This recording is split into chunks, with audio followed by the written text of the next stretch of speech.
All right, everyone, welcome on in. It's the Good Icons Nordmark. It's session two of Pure Water, and the gang are honing in on the center of the dark forest.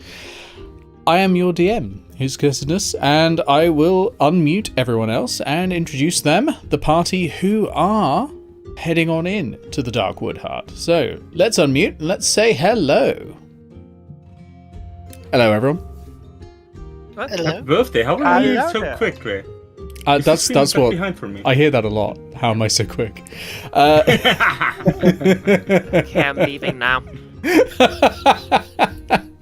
I hear that a lot as well. You have to be leaving. Okay, I'm just gonna chug this beer and figure I heard that. I hear that a lot as well.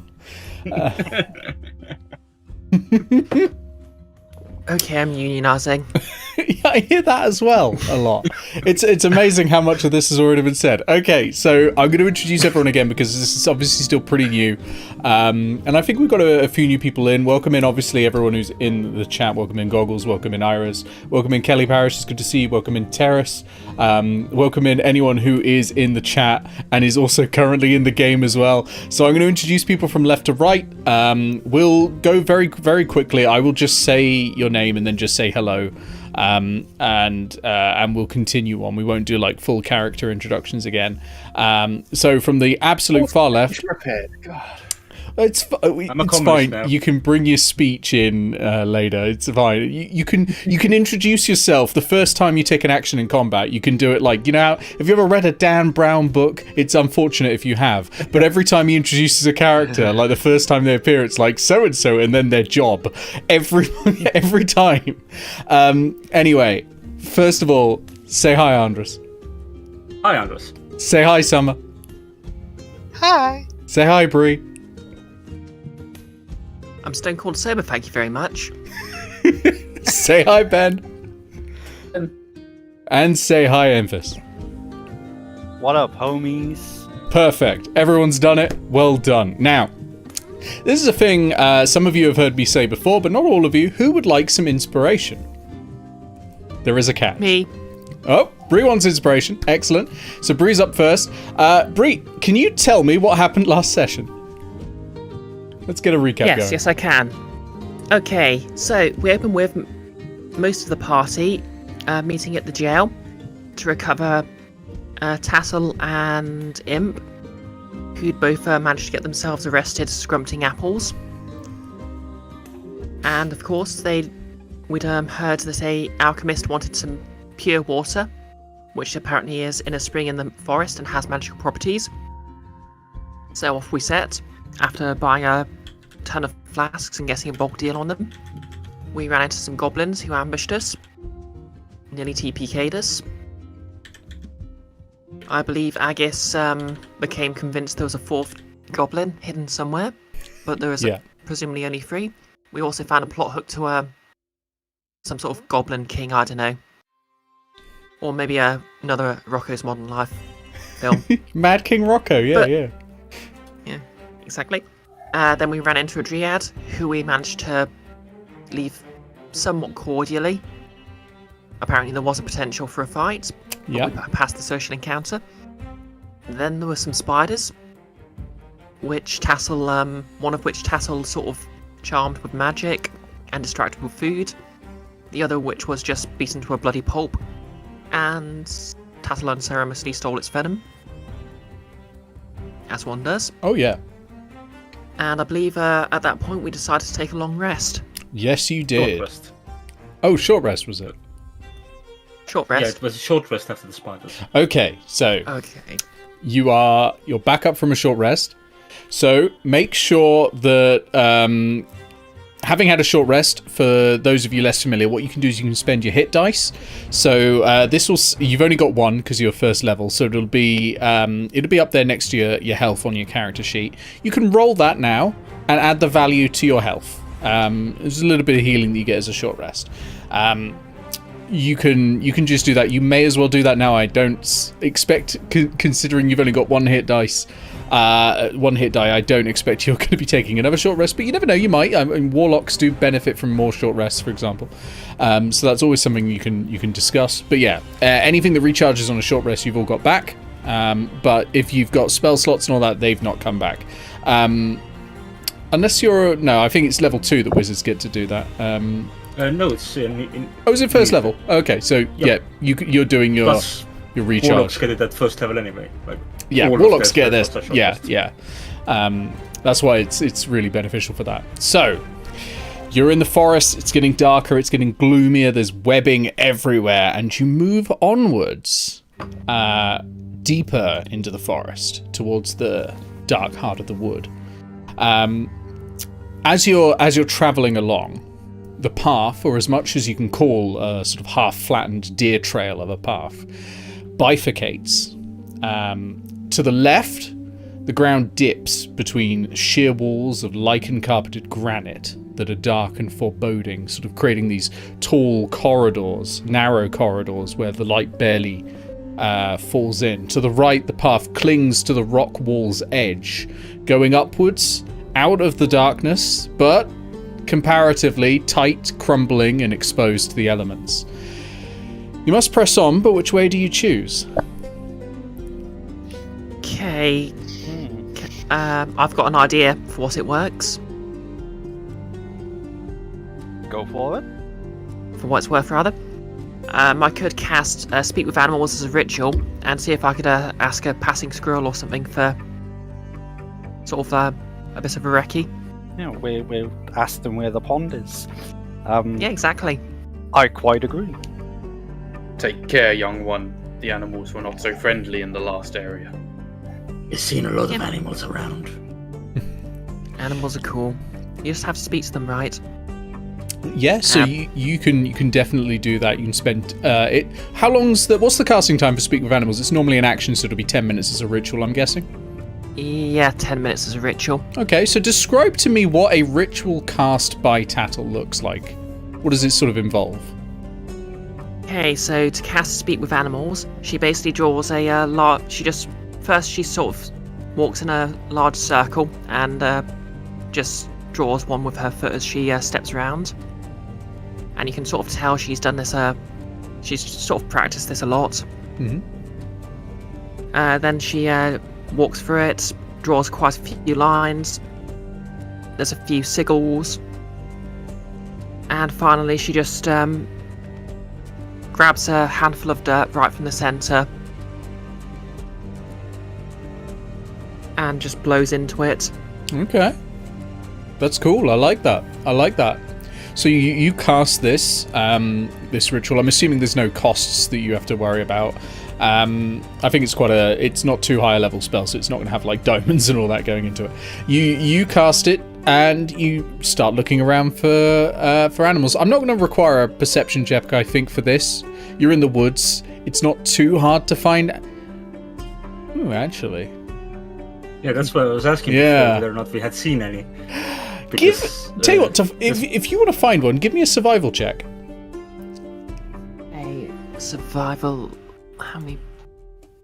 Okay, that's a +5 because it's wisdom based. That works for me. Well, that's pretty good then.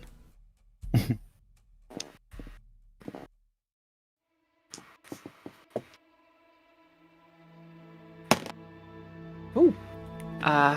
That's a 25. Well, with a 25, you definitely will find one. There's not as many animals in this sort of area that compared to what you're used to in the forests, because obviously something is pushing things out. You know, the dryad wasn't the only thing running away. There have been occasionally squirrels just running out and birds flying away, but there's still a fair few.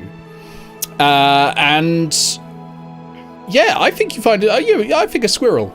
Probably. You see one in a tree.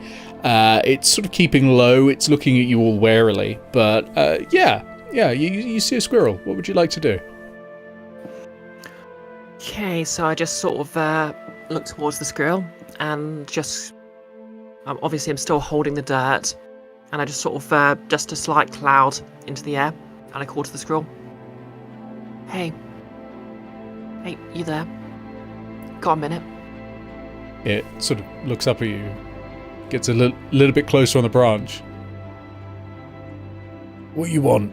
Uh, Get on! Busy life as a squirrel. yeah. Don't we all? You try and maintain this place. Anyway, you see, we're looking for a pool of water. Sort of very mystical. I know the see one. anything like that? Yeah. About a mile in that direction. Just points towards the bifurcation. Doesn't matter which way you go, you'll get there. If you want my advice, take the high road. If you can climb. If you don't mind risking a fall, take the high road. There's something unusual going on down in the bottom. Something strange. I've seen a lot of people fleeing that area. Good people as well. Foxes and the like. Oh, yeah? What kind of strange? I don't know. I haven't gone in. But people have been saying something like 1,000 watchful eyes. Something bad. Yeah, 1,000 watchful eyes. I might need to write that down. I don't know what writing is. What are you talking about? You can. It's cool actually. You can just sort of take a piece of bark or stone or something, and then if you mess about with and scribble something on it, someone else can look at it and get your thoughts. Well, that sounds like woke lefty bollocks to me. Yeah. I'm just happy with my nuts, thank you very much. And acorns, love them. You got any? Yeah. Sure, nuts are overrated. And she just hands over a handful of seeds. Leaps onto your hand and just starts eating them. You got just a handful of squirrel at the moment. It's just happily eating away.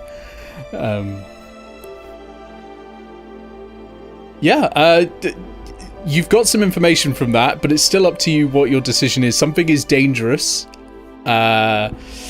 in sort of the dark, narrow corridors. Something is lurking in there. But on the other hand, the highway is not safe either, but probably the danger stems from it being, quite a height, more so than anything. Yep. I turn to the rest and say, any of you scared of heights? Aetos has been kind of lurking over the squirrel with his maul in hand and eyeing it suspiciously. He leans over and says, I don't understand what it said. What did it say to you? It's probably better you don't. Squirrel's kind of a jerk. But anyway. Are you still speaking squirrel while you're doing this?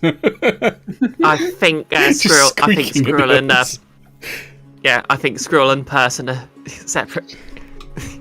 I think Tassel would be sensible enough to stop speaking squirrel when she doesn't want the squirrel to overhear. Okay. So you're playing a more sensible character than Grounded is what I'm getting from this.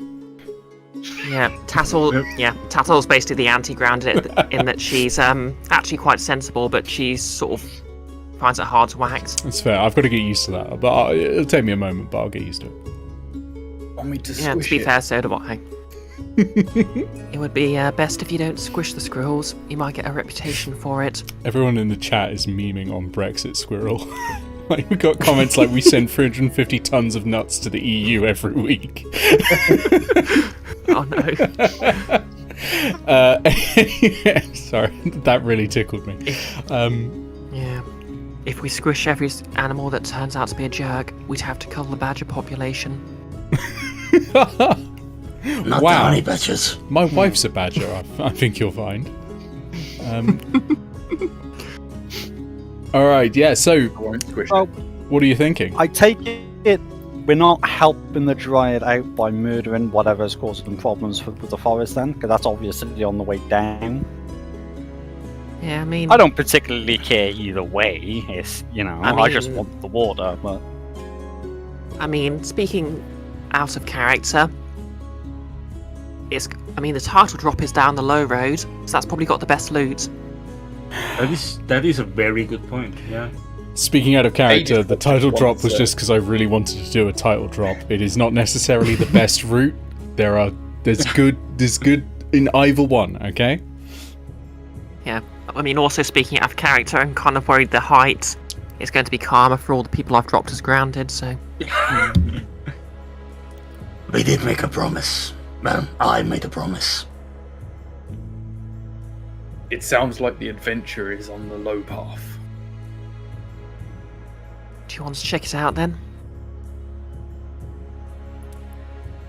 Might as well. We can run if we need to.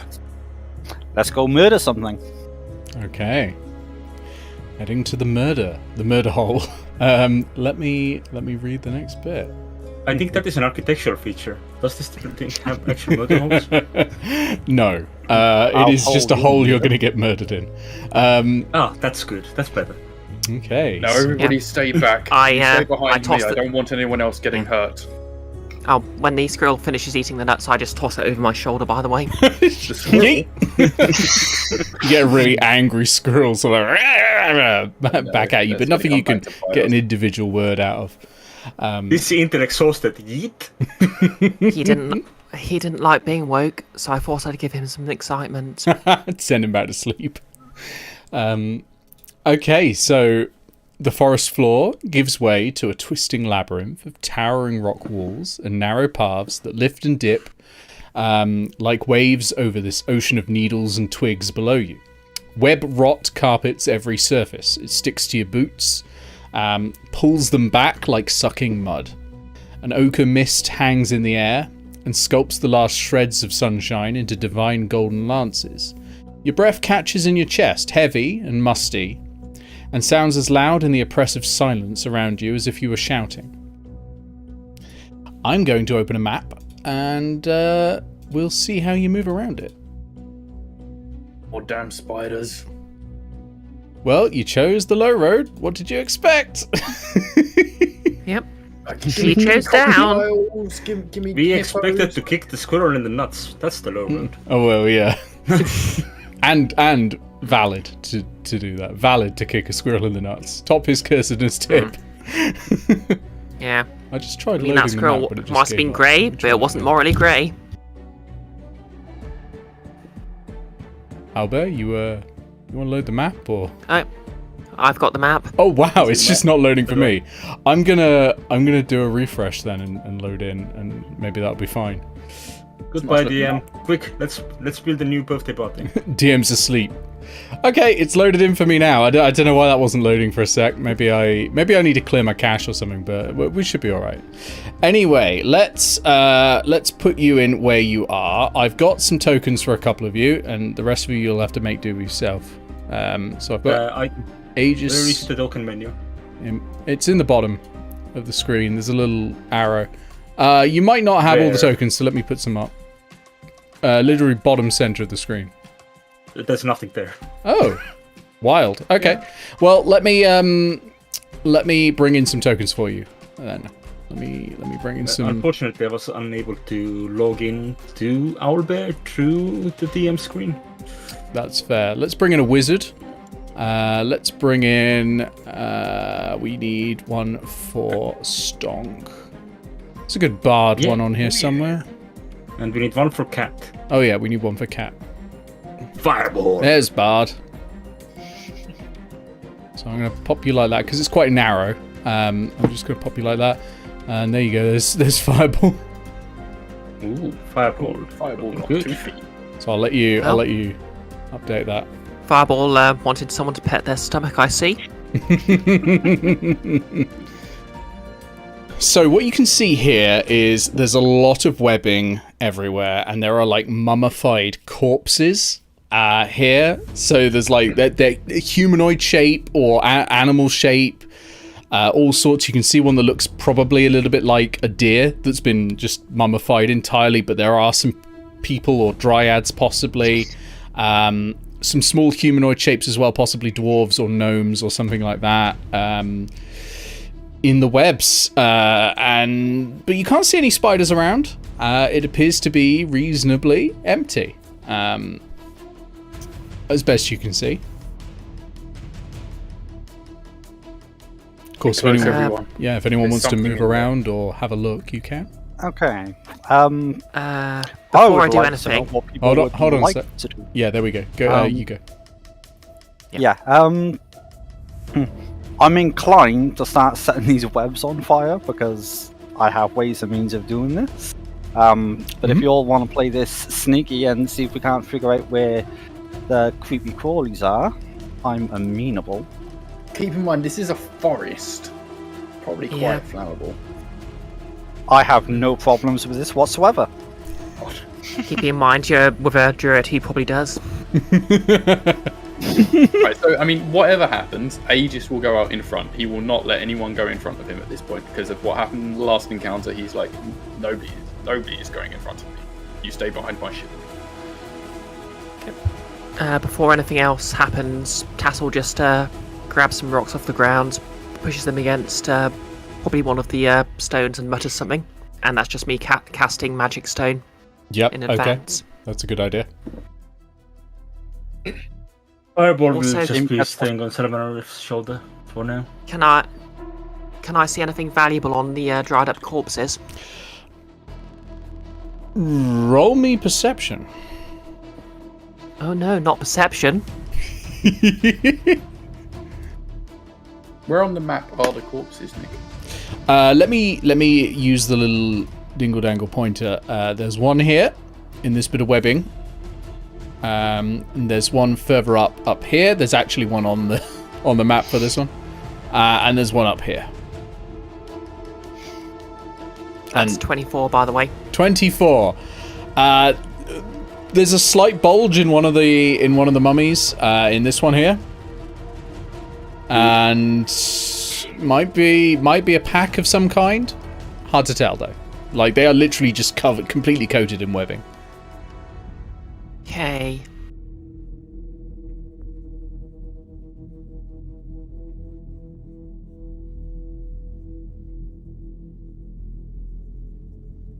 And I sneak just round here and see if I can get a better angle to check if there's no spiders.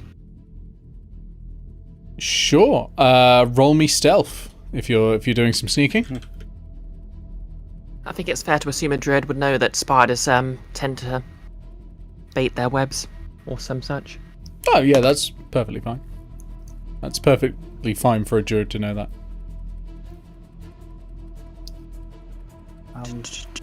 Imp will follow to try and keep an angle on multiple points if at all possible. Are you doing that stealthily, or are you? Yeah, I will try to keep somewhat hidden. Aegis, are you Keep being in mind stealthy that as well? Aegis is moving in front of them, but that is a very good question there. Yeah, I guess Aegis will... Creeping along, meanwhile up in the front. Dom, dom, dom. I don't think he's probably the most stealthy of people, but he Always will try and do as he's told. And also importantly, because we've not heard from them for a little bit, Stonk, what are you doing at the moment? Stonk is also following in a stealthy Okay. way and just warily looking around, being a bit scared. Okay. of Okay. the webs, So but, everyone's sneaking ahead. Give me a stealth check first. We'll do this as a group check for that. And then let's do a group check on perception as well. Because you're all sort of looking around, you're not... That's a 13 on stealth, and for perception it's 16. Okay. That's one I'm going failure. to say that Sal is also doing these things. Okay, you can despite join not in, having prepared them absolutely. before. Yep. Got a 5 on the stealth and a 12 on the perception. 2 failures on the stealth. Sorry, what was your perception, Brie? I think you said 13. 16 on perception. Okay, cool. I have 16 on stealth and 24 on perception. Okay, good That is a perception. natural 20, so yeah. That's good perception, yeah. I got a 16 on stealth and 8 on perception. Okay. Okay. Stonk, I what got about you? 12 on stealth and 19 on perception. Okay. Some good scores coming out here.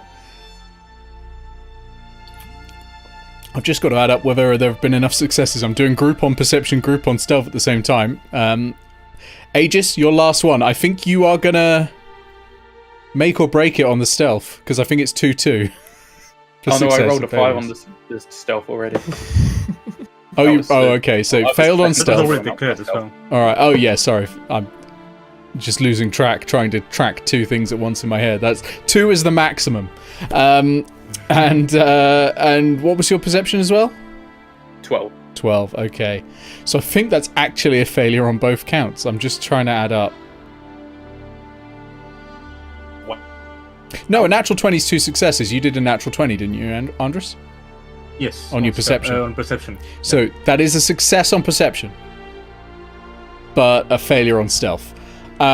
What you see hiding in the web, press the wrong button again, hiding in the web are the legs. I'll point out where it is. The front legs peeling out of a crevice. These tiny spindly front legs of a giant wolf spider. Oh no. These... Question. Oh, yeah? Sorry. Yeah? Is it a wolf spider is in a giant version of the species wolf spider, or is it literally a wolf spider?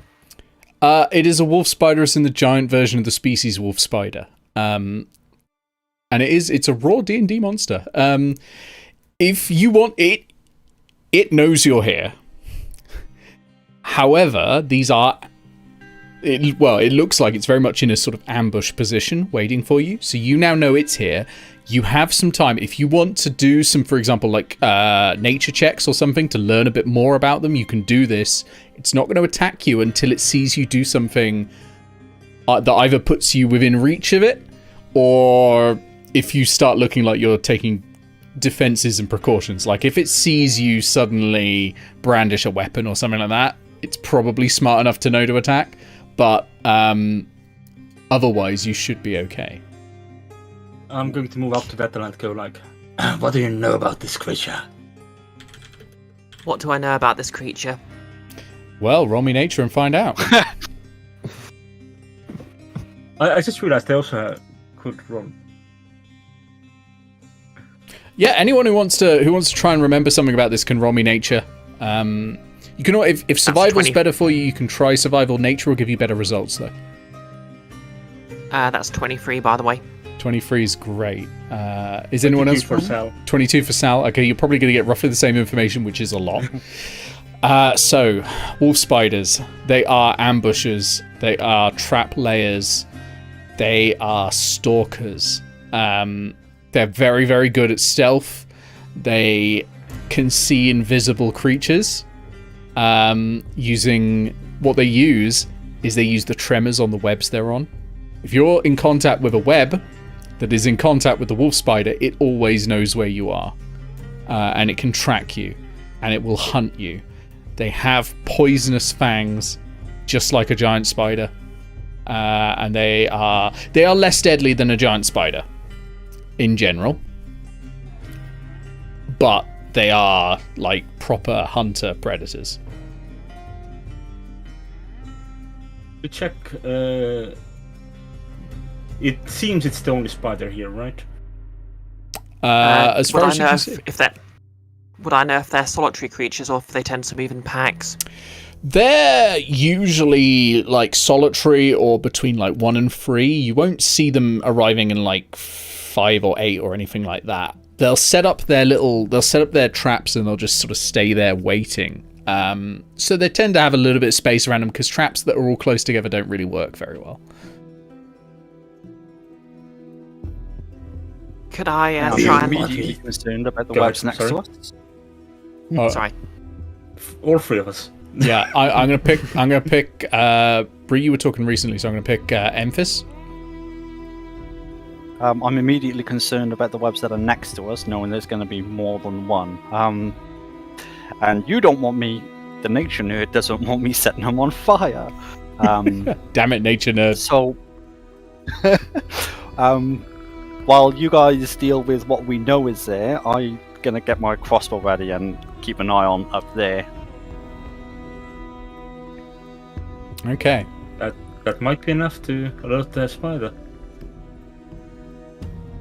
I won't aim it yet.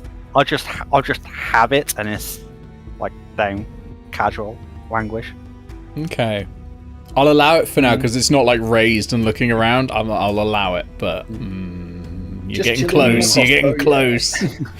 You're getting close. Okay, so next, let's go Andres, and then we'll go Bree. Do you want me to set the spider on fire? Can you do that without burning the forest down?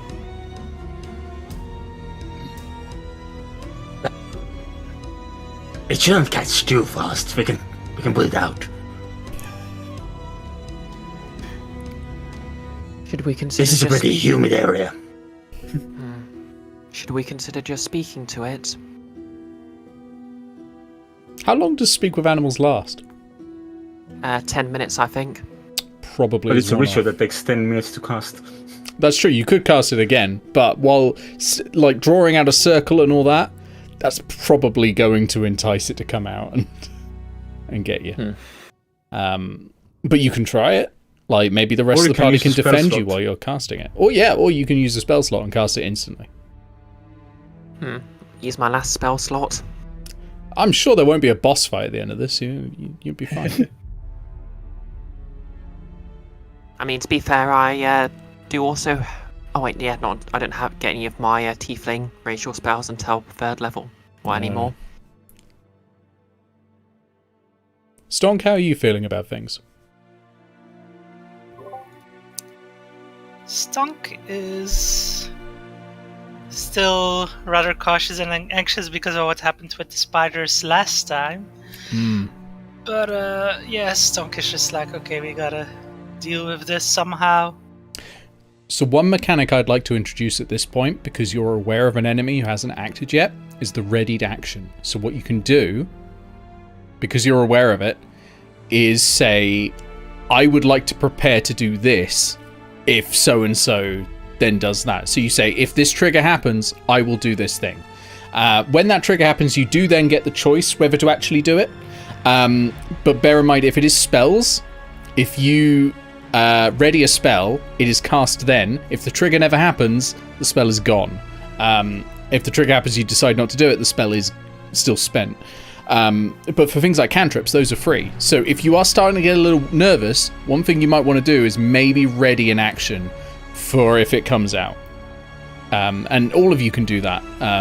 But you don't have to. It's just, I know it's one of the lesser known mechanics of D&D.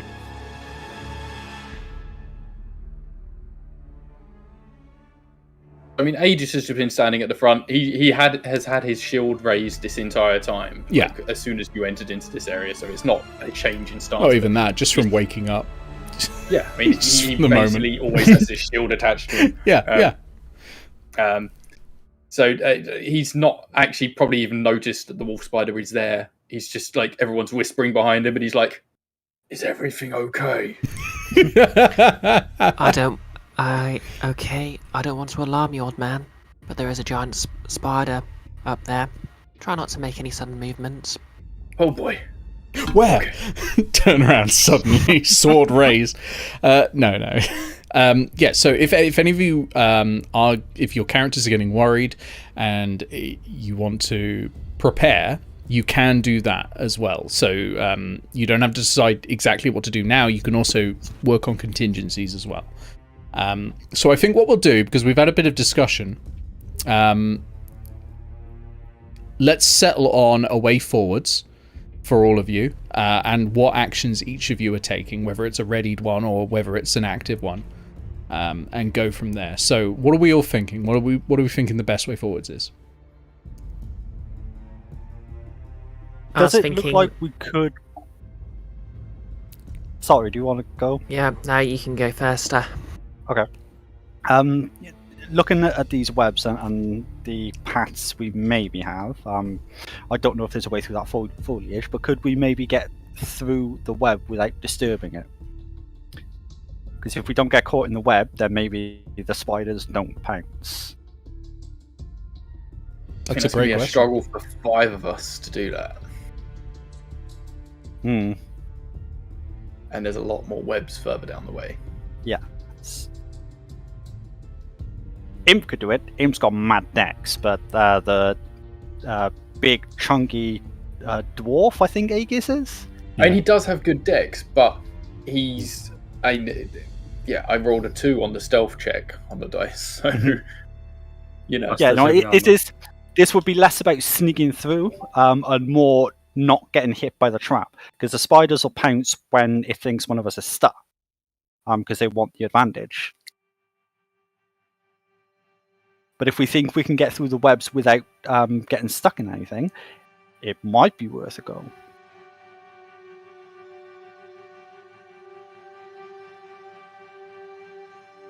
Yeah. Oh, Tattle turns to Imp and says, "Hey, Imp, do you reckon you could get that bag up there?" And just to the bag she saw on the mummified corpse before it gets to you. So, for reference, that is here. Hmm. To be honest, out of character, I'm wondering if it's using it as bait, That's which quite is possible. hence why Tassle's a bit worried about it. I want to Sorry, go on. check a quick thing. Oh yeah, good idea. Whoever put that token there. I have 5 gold that says I can do it. Oh, I like yeah? this. Oh, I like this a Would lot. have to move up to have a better look. Tattle checks her purse, and thinks for a minute, and says,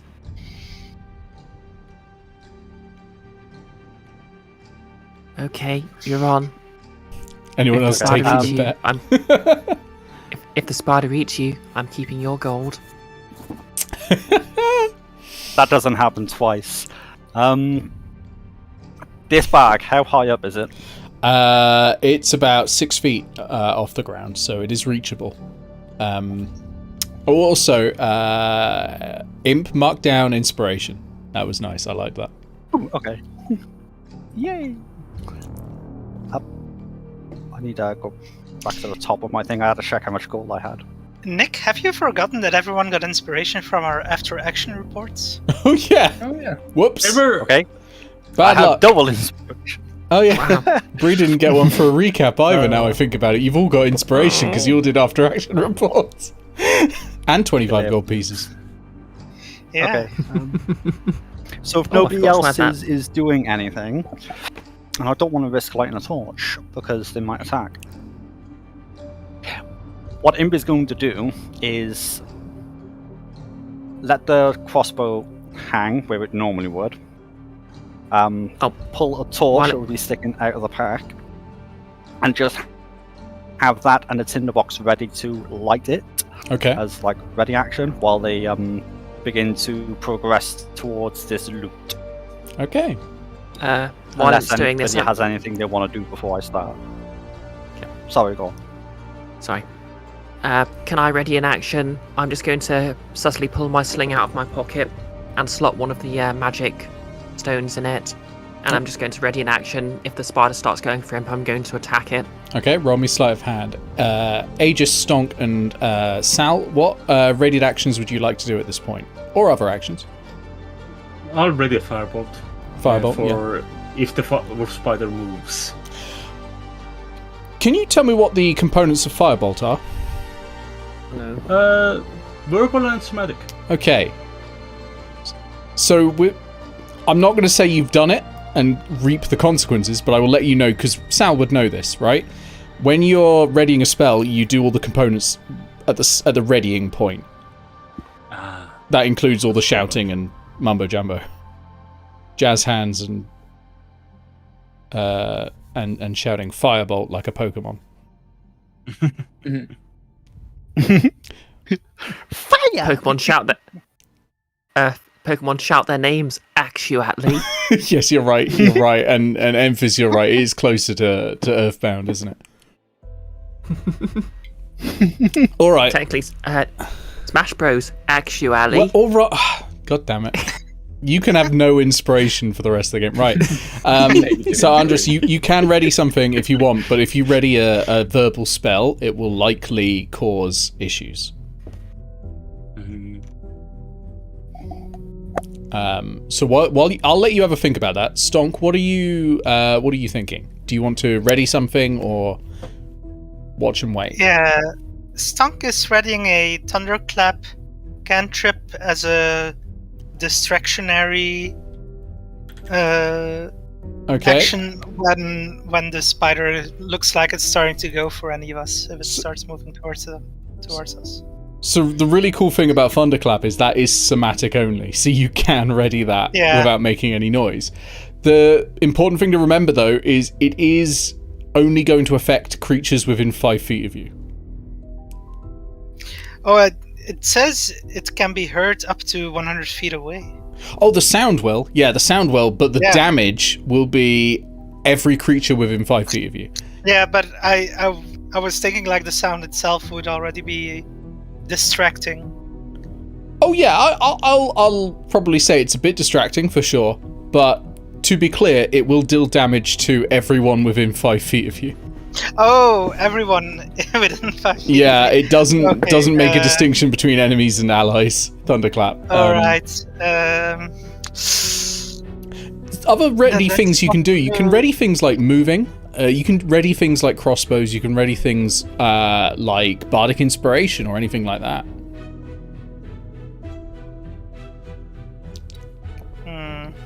And you don't have to ready anything. It's not required. If you want to just wait and see how things pan out and then just take an action on your turn, that's no problem either.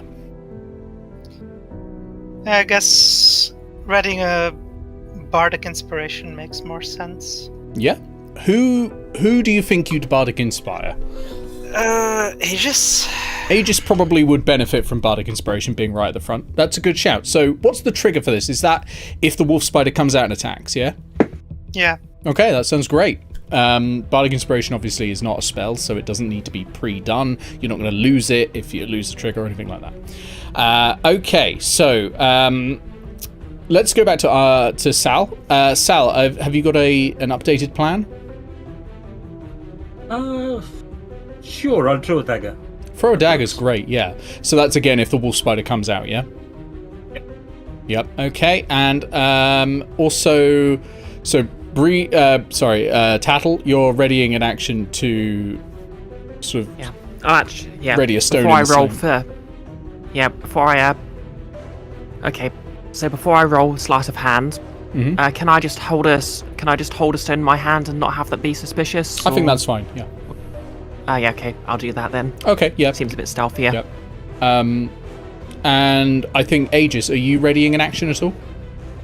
I mean, you can't ready a defensive action, right? There's no, like, ready defense.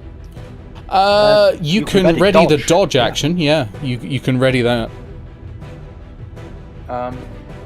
Yeah, I guess I could, ready that then. Okay, so you're just going to start dodging the moment you see them come out. That's absolutely fine, because that will grant, that would be disadvantage on any attacks against you.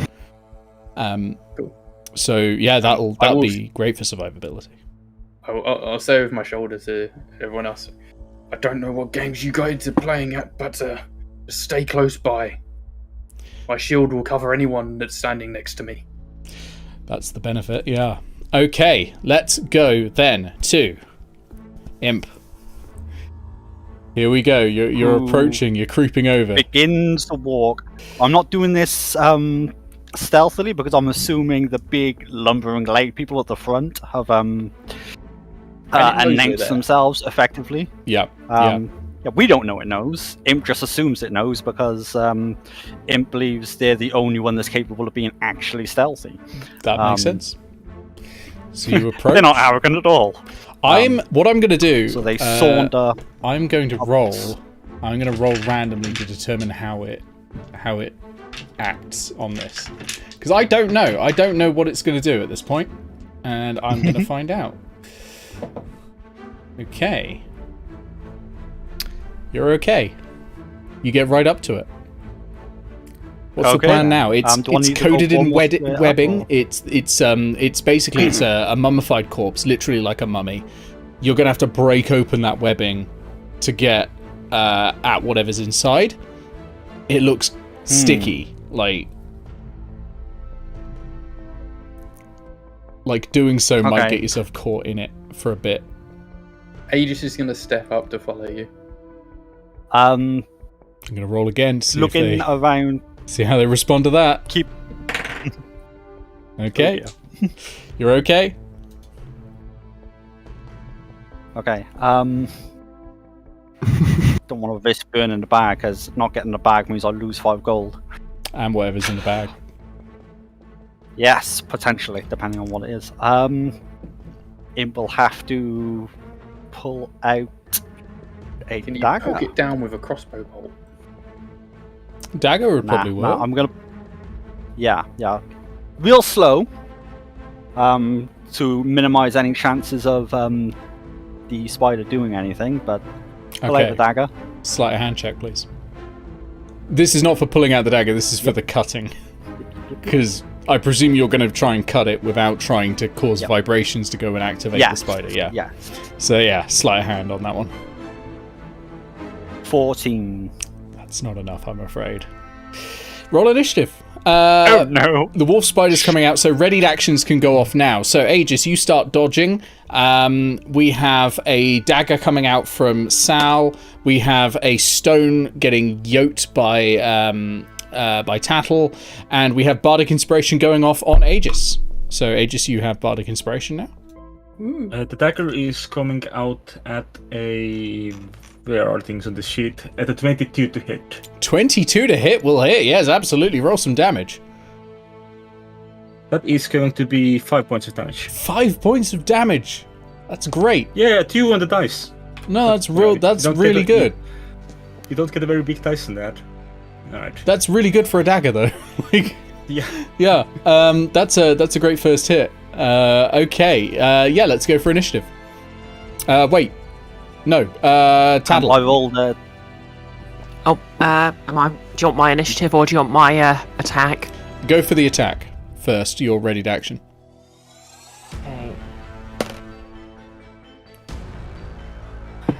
Okay, this might not be good. The spiders. How much armor can they be wearing?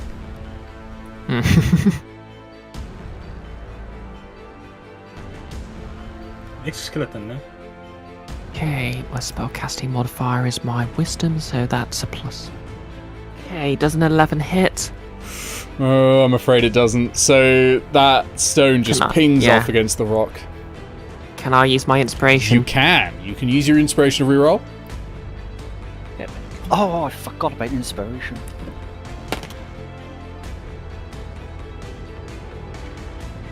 Okay, does a 22 hit? 22 hits. Roll that damage. Yes. I mean, if I was using a sling, I'd get an extra d4, but... Oh well. Okay, what have we got? You got 5 gold out of not using a sling, so... This is true.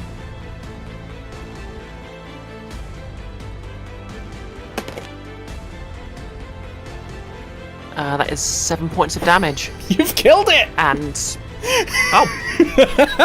and little shards as the stone hits the spider, little shards further. I think a shard of rock from the cliff just splinters off and digs itself into it. Ooh. So what happens here is basically like an alpha strike, like Sal and Tattle simultaneously just go boom, boom. Dagger, stone, that sort of strikes it just as it's coming out. Like you both were ready, and it collapses to the ground. It goes as it that was a bit anticlimactic. Crumbles to the ground. It is dead. The hunter has been beaten. I'll go and get my dagger back. Okay, you go up and get your dagger. Phew, that went a lot better than expected. That was great. Hey. Really, really well played. Really well played. Hey, I'm suspicious. Pay This up. is too easy. First things first, Airy. Use those very keen eyes of yours to look for the other spiders. You said there would be a couple. And then Imp carries on cutting down the thing. I mean, Ben, you say this is easy. Think how hard this would be if you were all stuck in webbing right now, though. Yeah. That's when they attack. Yeah, Tassel activates the old scan visor then. Okay. Give me a perception check, please. Enough perception checks. 22. 22. Okay.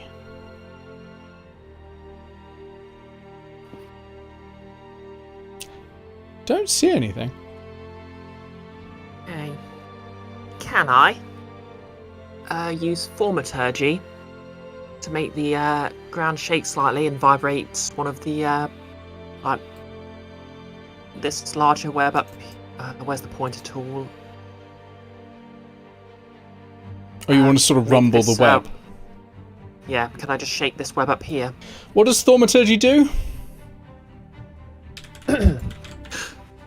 Thaumaturgy. You manifest a minor wonder, a sign of supernatural power within range, which is 30 feet, by the way.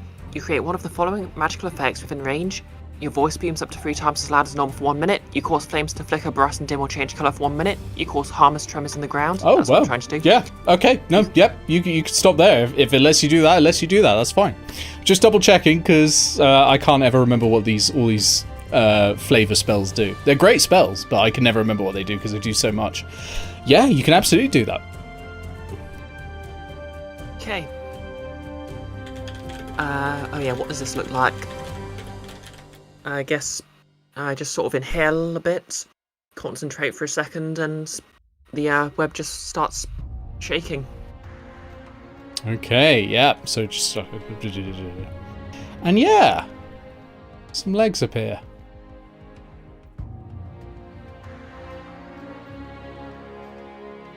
Okay. I think I'm just going to keep an eye out. They don't know where you are, but you have a feeling they're going to be coming out to look at this web. In fact, we will continue in initiative, I think, at this point, because the others are now activated. So we're just going to go straight back and use the same rolls as before. Which we didn't give you. No, you haven't given me them, but we'll take them 16. now. 16 for him. Okay. If you've forgotten yours, you can just re-roll it. It's fine. But I got a 17 for what it's worth. okay. Funny enough, 15. So currently we're like in a row. Okay. What have we got for Aegis and Stonk? Let's go Aegis first.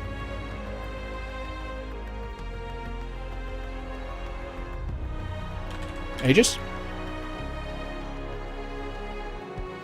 Ben?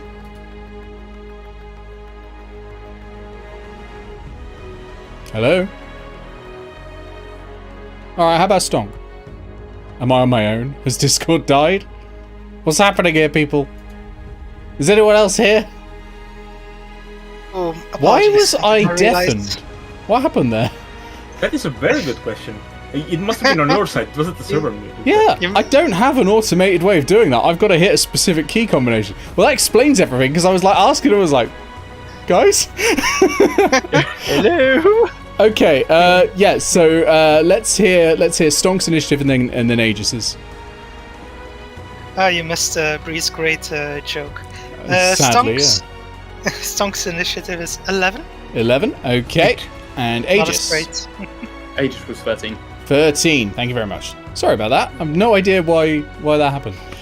Nick, to bring you back to loop, before we got Stonks, we already had 13 and then the rest of the straight. So I was about to be like, yeah, we run away from a straight. We can get this. And then Bree said that we already have Nick.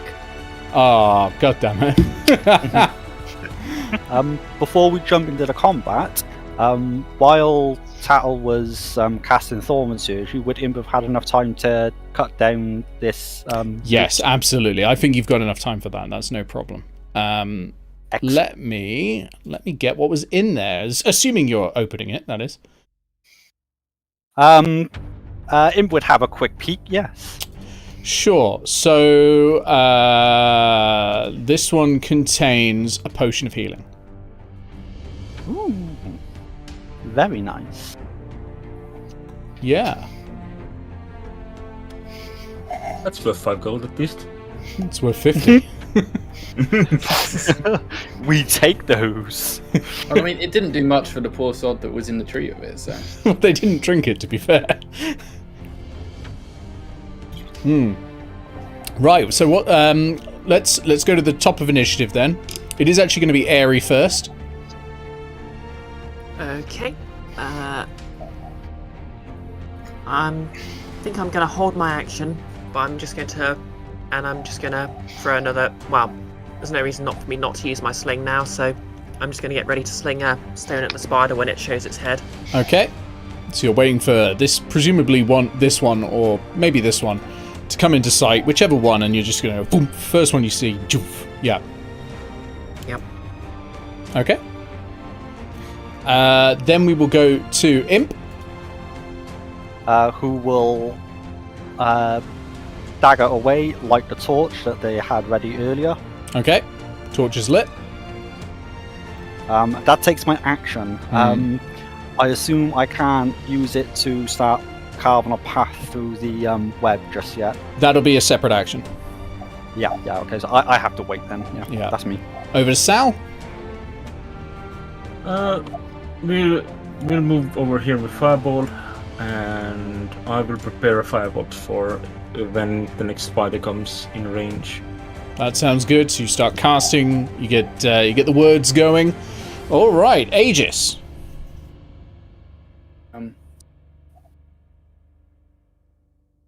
Airy, do you think if you throw a stone at the web way over there, maybe the spiders will go there?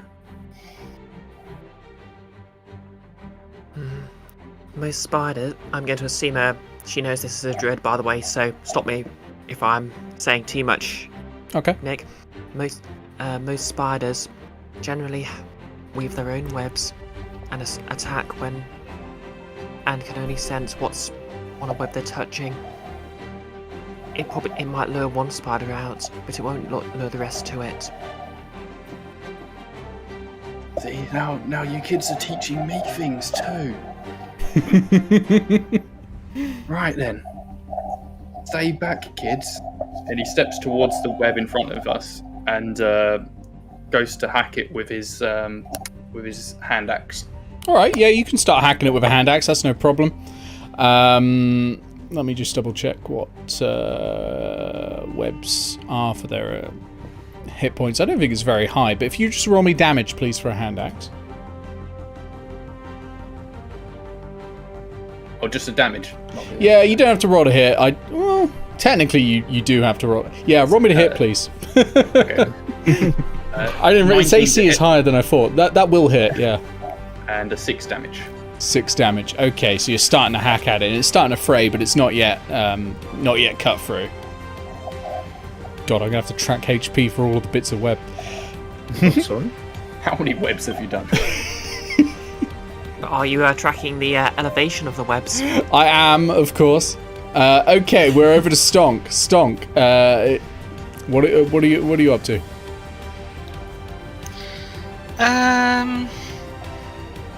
Stonk is gonna move up a bit, but still kind of stay somewhat in the back because they're kind of suffering from acute arachnophobia a little bit at the moment. Understandably, due to recent yeah. events. Damn, this is going to be a terrible quest for Stonk. Yeah, Stonk is not having the best time right now, kind of reliving their recent trauma. And Stonk is just going to give someone else bardic inspiration. I think Sal will be given bardic inspiration. Okay. Yay. That's a D6, yeah? Yeah. How many bardic inspirations have you got left? You gave me one in the first session. But there was a long rest between that and now, right? No? Or was that today? Was it a long rest or a short rest we did? Short rest. Short rest.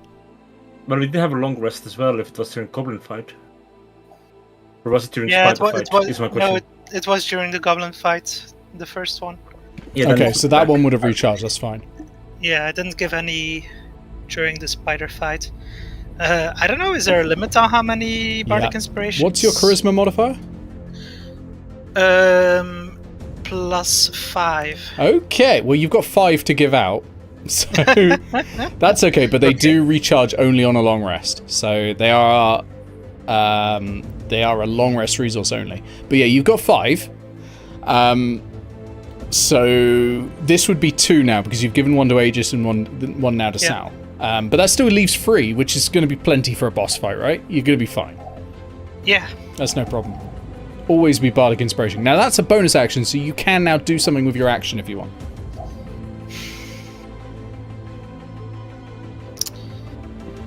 Yeah. Not entirely sure what. Since they're still kind of far away. You could ready like a crossbow attack or something like that if you've got any ranged weapons. I don't know. If not, you could just dodge, which means if they try and attack you, then they're gonna struggle. That's fine. I guess I'm not really sure how that works. When you dodge, anyone attacking you is at disadvantage, so they've got to roll 2d20 and take the lowest number when they attack you. Okay. And take the lowest. And take the lowest, yeah. Stunk will dodge then. Yeah, dodge is very powerful. It's just usually it's better to attack if you're within melee range, but dodge is still very powerful a lot of the time. Okay, so you're starting to what dodge is basically you're looking around, just waiting for them to attack so you can just jump back. It's not like you're constantly doing like the Mamba. Oh, maybe you are. You're a bard. I don't know. Both at the same time. Yeah, always moving. The nervous Mamba. Yeah. Okay, fair enough. With God. that done, it is now the Must giant get the wolf bard. spiders. This one comes round the corner through the webbing. It is now visible to all of you, so readied actions are going off now. We're going to do it in order of initiative. So, Aerie, your readied action goes off first. Okay. Okay, that's a 6 to hit. That is a miss, I'm afraid, and you've already used your inspiration. Then we've got Imp. You had a readied action, right? I had nothing. No, you lit your torch. Sorry. Then we go to Sal. Sal, you had a readied action of Firebolt. Yep. I'm gonna use my inspiration for this one. Okay. Oh. Actually, I'm gonna use my bardic inspiration for this one. Okay. 12. Have you got normal inspiration as well?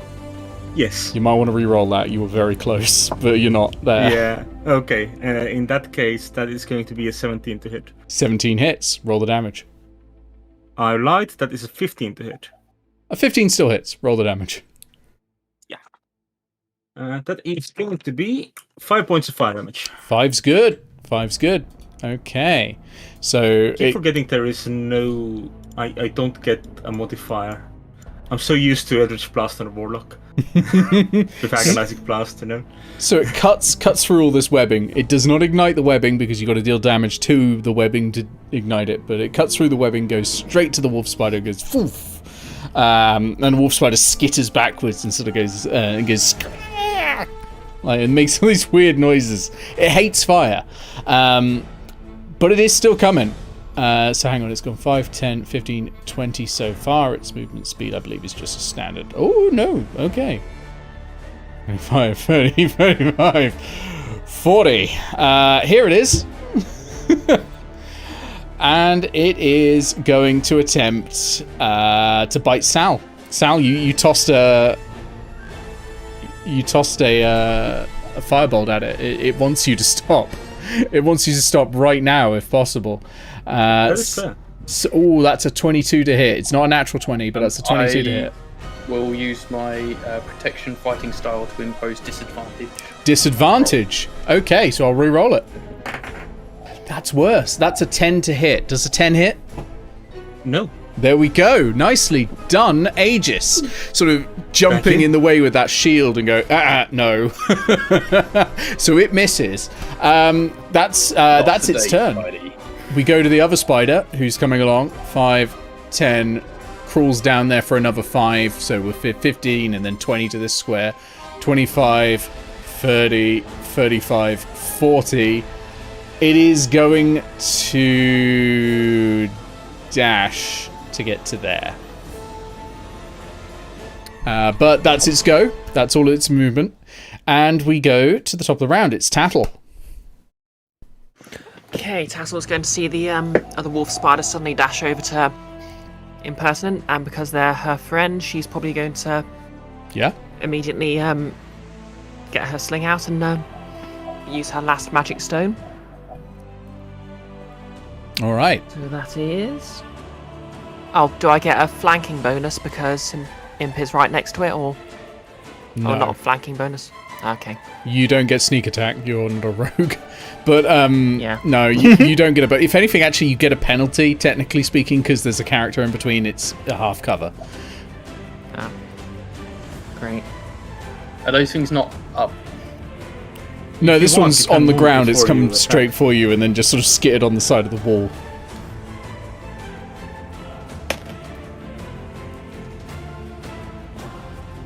Does a 19 hit? Its AC is +2 for half cover. Yeah, 19 totally hits. Roll some damage. Oh yeah, Airy just says, "Hey Imp, watch out. Only 5 gold." Is that after the stone goes singing past their ear? Yes, but it was about the spider. It's not like a threat. You owe me money. Rumble. Warning shot. Okay. So that's a D4, a Okay. D6, plus my spellcasting ability modifier. That's 11 points of damage.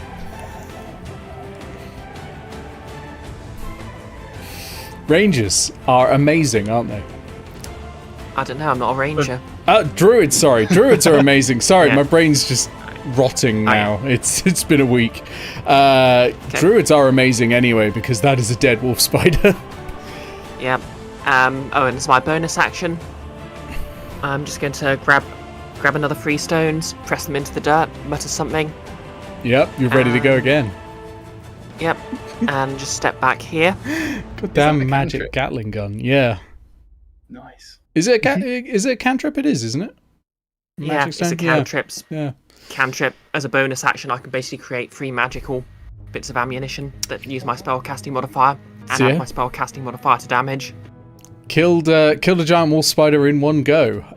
Okay. Imp, are you gonna let Taddle like show you up like that?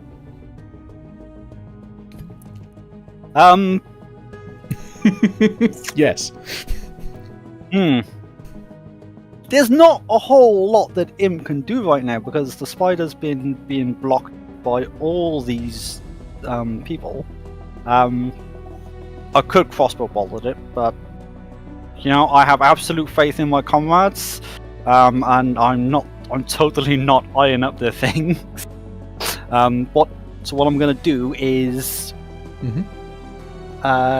shove that torch into this web and burn some of it away and try to make my way around, see if I can't get to the other side of the spider. Okay. So you burn the web. You're gonna have to make me an attack roll for this. Weirdly. Yep. But they are vulnerable to fire damage. So they will burn a lot easier.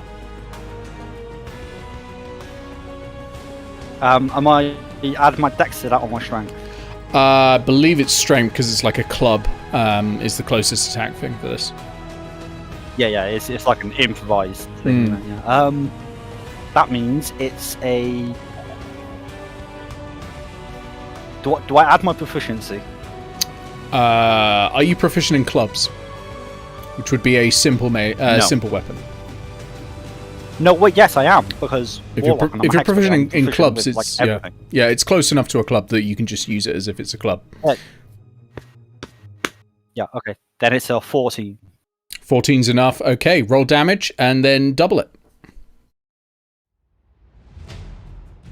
Well, it's a torch, which means it does 1 fire damage, which means it does 2. Okay, 2 fire damage. All right. I'm gonna say it's now on fire though. So I'm just gonna get the little drawing tool and draw a little bit of fire. Hiya! No, that's too big. That's that's slightly too much. Yeah. Oh yeah, we That's do a have lot of fire. some fire objects, don't we? I think it's under. Can you resize that? Maybe, probably. but I'm gonna take out the fire cube and I'm gonna resize that. If I ever press the right button. So we now have a 5-foot cube hoping- of fire, which it won't let me move. This one or this one? Sorry, this one here or this one here? Oh, wait. Yeah. The one that's in the way of the path. Okay. To the left. Yep. So that's now on fire, and it's going to take burning damage on its turn as well. On its turn? But at the start of your turn, we'll say, because that just makes more sense. Great. Watch my hair, Imp. I think that... Imp is hoping that the web will burn out faster than it takes for the foliage to catch light. Maybe. Otherwise, they're going to have an angry friend. Yeah. Beard is flammable. And you've seen what that friend can do now. Like, oof, sniped two spiders already. Sal, it's your go. You are within 5 feet of a wolf spider. I am indeed. Well, I'm just gonna use dagger, I think. Okay, give it the old stabby stab. Yep. Just going to pick, like, I'll roll a 1d8 to see which eye I try to stab. But I will miss for certain. So that will work. And the fireball will use a help action on me to grant me advantage from whatever I'm doing next. Okay. Aegis, you're up next. Right. I guess. Do I axe or more? Which of these weapons should I use? Am I able to stash my axe and switch to my maul? Yeah, I don't track switching items unless people get ridiculous with it. It's not a problem. All right. I mean, because it is just a diagonal from me, I'll switch to the maul. It's got better reach. Sure. I mean, you don't need reach for a diagonal if you want, but you can absolutely use them all anyway. It's no problem. Yeah. I'll just do that. And do I get advantage from the flanking? No, it would have to be like properly on the opposite side for flanking. Oh wait, does Sal get advantage? No, because no one's on the opposite side. Oh right, it has to be on the other side. Okay. Yep. Yeah, none of you are kobolds. Right. Okay. So I shall attack with my maul. Okay, give it the old whack.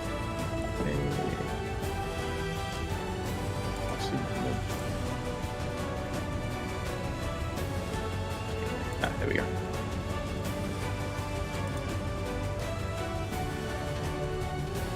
There's a 23 to hit. Okay. 2d6. Wow, Rom. 2d6. Damn, the maul is good. Plus 2 is 7. Okay. That is enough to kill it. So you just go crump. Just crush it. Smash! So is the maul two-handed? I'm assuming with 2d6 yes. as damage. Okay, so your shield goes away and your shield reaction disappears when you've got the maul out. It's worth noting. But yeah, that's fine. The wolf spider is gone. Amazingly done. Like spiders. Sal gets to making sure the fire does not spread outside of the webbing.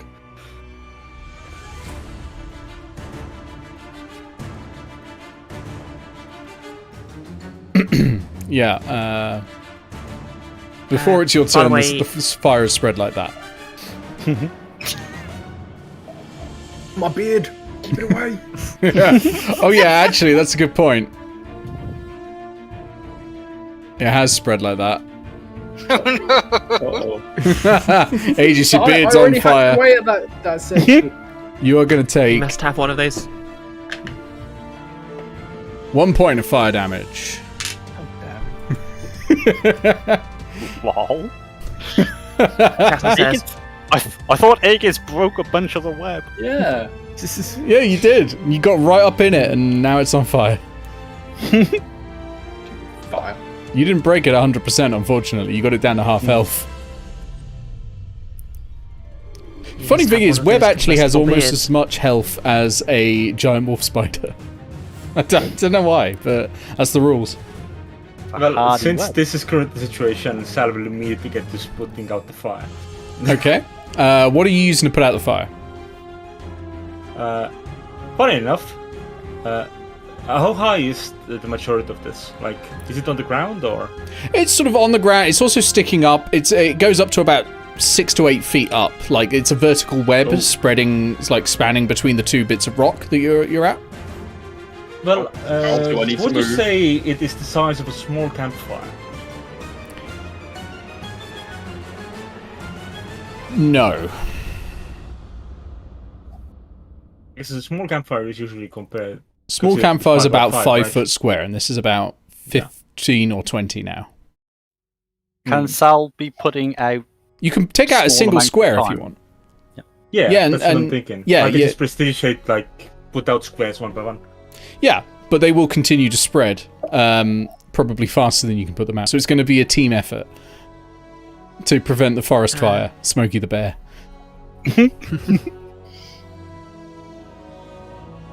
Oh, do I need to move? Uh, What are you doing? we still I'm in taking out the initiative, by the square way. that Aegis is in. We're not so much in initiative as much as I'm going to get actions from each of you and then progress the fire. So, Sal, you're going to use Prestidigitate to take out one of the squares. If you would like to remove one of the squares, go ahead. Stonk, what are you thinking? I'm just going to go left to right on the images I've got. Stonk is just thinking, glad the spiders are gone. I But, can't actually catch the fire. Oh, okay, let me do it. I'll grab it. I assume you want the one that's under Aegis. Yep.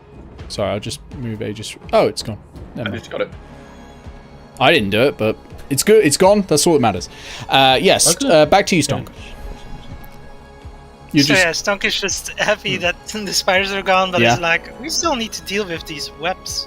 yeah. Can we think of another way besides fire? The fire is exceedingly effective, but it might take the forest with it. Are you doing anything about the fire, or are you going to leave that to the others and start thinking about other ways to get rid of the webs?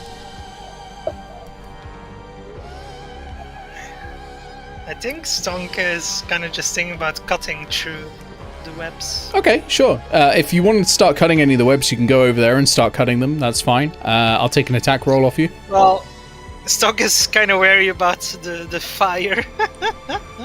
It is worrying, isn't it? Yeah. Okay, that's fair. I will move over to Tattle. Tattle, what's the plan besides judging? Tattle's just going to look at Imp a little judgmentally. Then she's going to walk up here. Well, she doesn't really need to. Okay, can I use Thaumaturgy to make the flame sort of spread in the opposite direction so it burns out instead of spreading? What part of Thaumaturgy are you using for that? Cause flames to flicker, brighten or dim, or change colour. You can either brighten them or dim them, or change their colour if you want. That would be fun. But you can't. I don't think you can change the course of a forest fire with Thaumaturgy, I'm afraid. Okay. I mean, to be fair, it's still not quite as a forest fire, it's just a... No, Light but fire. I think this is more for, like, making the candles larger and smaller in general. Yeah, you're right. Okay, in that case...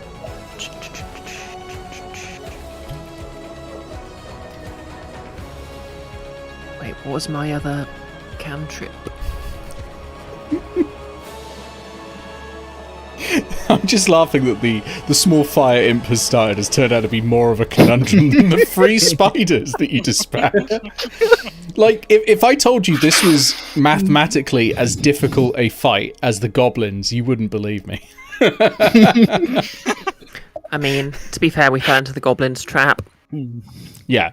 Whereas in this case, you spotted them before that. That's the difference. That's the benefit of great perception. Like you all spotted it. And I do it again, it tells you. Okay, question. Would mending allow me to put out a fire? No. Yeah, that was a stretch. Please don't mend the webs. They're back! I mean, that gives it more fuel. And they're even more on fire. The next spell we're going to be investigating, does heat metal put out the fire? Can I Okay, use burning hands to control the forest fire? What about create bonfire? Thunderwave? Okay, Imp would say, That could work. as That would work. Tattle as Tattle approached, it would probably point out, look, we can cut this off at the top of this stone cliff-looking thing by one of us getting up there and severing it there. That's a great idea. Tassel just wordlessly motions to help Imp up. Okay, so on Imp's go, you're going to have the benefit, the help action, so you'll have advantage on any checks you're doing, and you can just get up there easily. That'll be no problem. So let's go to Aegis. Aegis, you're no longer on fire, at least. No more fire. He's going to keep his maul out and having just squished the spider, just keep on swinging. Just keep swinging, yeah. He's going to swing at the web. Yeah, roll me an attack roll.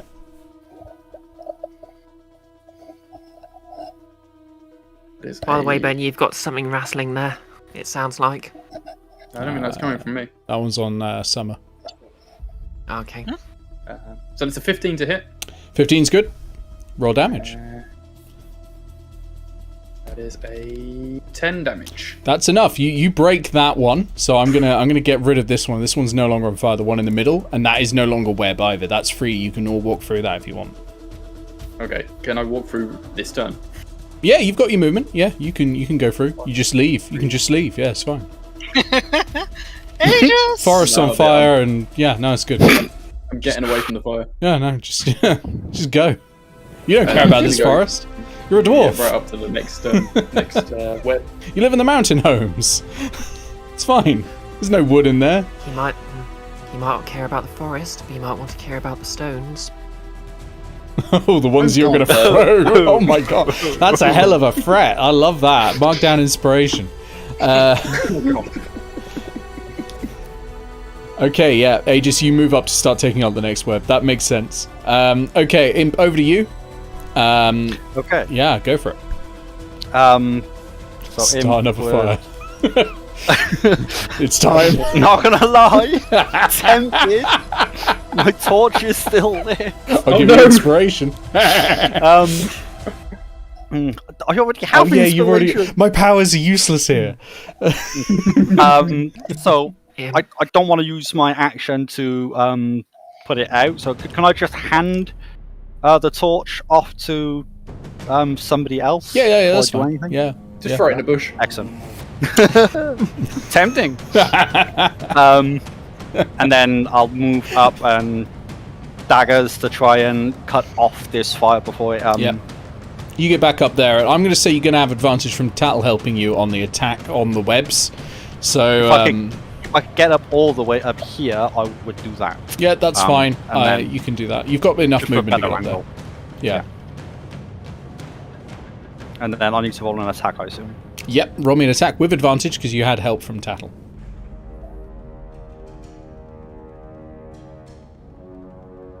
12. 12's good. Yep. Excellent. That's 1d4. Plus modifier makes it 7. 7's good. It's starting to get really frayed and tattered. It's still there, but you reckon next time you'll have cut through all of that. But you're making good progress. Bonus action attack because I have 2 Yes, go for it. Still with advantage.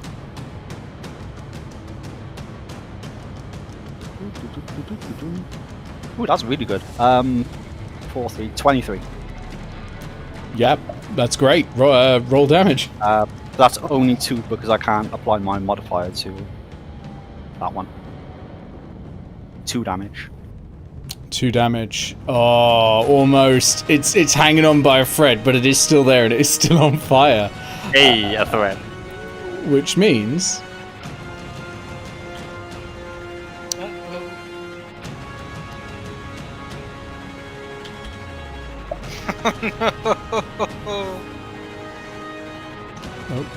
Moving these is a nightmare because you've got to grab them on the edge. No, stop moving the map. There we go.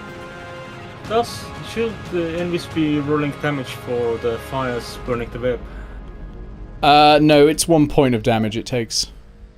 Who thought it would be a good idea? Actually, yeah, that one is destroyed by the fire. That's a good point. Fire! After it spreads, this one is destroyed and can be moved through. And it Success! cuts all of the web down here. So I'm just going to say all of this web is movable through now. So that's this one, and this one. You can move through. This end is now wrapped to here. This is wrapped to here. It is still on fire. And I will just continue spreading all the flames. Can you tell I've played Pandemic recently? Seeing how this is going, Imp is going to call down to everyone else. I think we should just leave. Wash our hands of this whole affair. You can, you can just leave. You can just go. Fire gets stuff into bricks. Eric, Imp. I will double what I owe you. Imp. You can have the loot. I'm sorry. We're not burning this I'm forest not down. really. In the webs, it's fine. It'll Anyway, go back. Tassels just going to glare at Imp and and she's going to pull out a machete, which is basically what her schemata is, and try and hack the web here. Okay, make an attack.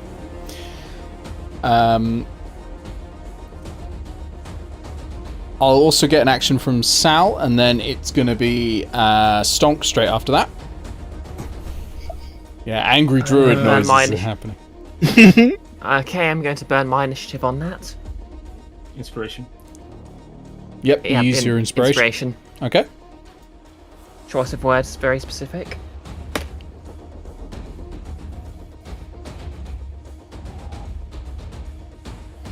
Proficiency. Our proficiency bonus is 2 at the moment, isn't it? Yeah. Yep. Okay. Does a 12 hit? 12 hits. The DC of this is 10, by the way, each time. Okay. Just for future reference. Like, webs, I don't need to keep hidden from you. They're not a monster. You just need to hit a 10. They're more difficult than monsters. They have proven quite difficult so far.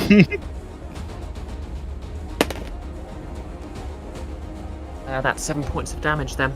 7 points of damage. Difference. It doesn't on webs, weirdly enough. But yeah, you make good progress on the bits down here, cutting them away. Very nice. Not done yet, but you're making good progress. Okay, Sal, what about you? Would you say that if I were to remove all the currently burning material, I could stop the spread down here? Yeah, sure. Okay, in that case, I'm gonna walk over here and I'm going to burning hands all that is currently on fire. Oh no. That is a thin sheet of flames, so I will only be aiming at the web. Okay, I'm not gonna lie. Like, when you said if I remove all the burning material, I didn't expect what if I set it on fire harder. I will say that will probably cause fire to propagate, because it is still attached to stuff that is burning. And that extra heat is probably just going to send it over, I'm afraid. I mean, it doesn't cause any heat. Well, it's causing fire, right? Like, the rules of what causes heat are weird, and what causes light are weird in D&D. But in this case, it's going to be... It's fire on fire. It's going to propagate it a bit more. Now, you could do, like, a line to stop the burn from spreading, but in that case, you've got to get ahead of it and then set that fire.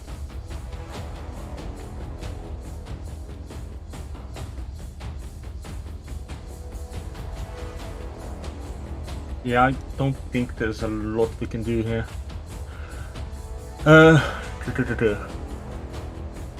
Would you say stomping out the fire would be an action? Yeah, that's an action. You can do that.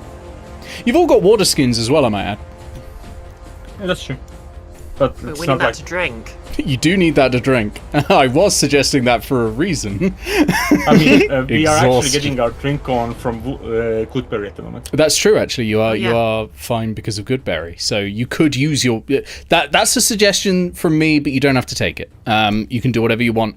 I think... after if you stomp out one, that's going to take an action. That will remove one square. That's fine. I'll remove the one that's next to you. We'll go over to stomp. I'm not stomping. I'm prestidigitating. Fireball is stomping. Oh, fireball is stomping. Fireball gets an action. Fireball's quite small, but I will allow that. That's fine. So that's good. Stonk, over to you. Now, I think you had an idea last time after your turn. What was that? You were mentioning something about thunder. Yes, I Fireball is going to move a little had bit an away idea as it's going about to Hold on, Andrew. I had an idea about perhaps using Thunderwave to try to quell the flames or blow them out, but I think that would work, potentially. it's Save your spell Thunderclap. slots, though. You could try Thunderclap. Thunderclap involves you getting quite close to it, but Thunderclap, I think, would probably work as well. And you could hit multiple squares. Yeah, because it's So- anything within 5 feet of you. So, up to you. continue moving. if Stunk moves here, can he then thunderclap these 2 squares? I think so, yeah. That's assuming that Imp and Tattle can take care of the other ones. It's a reasonable assumption.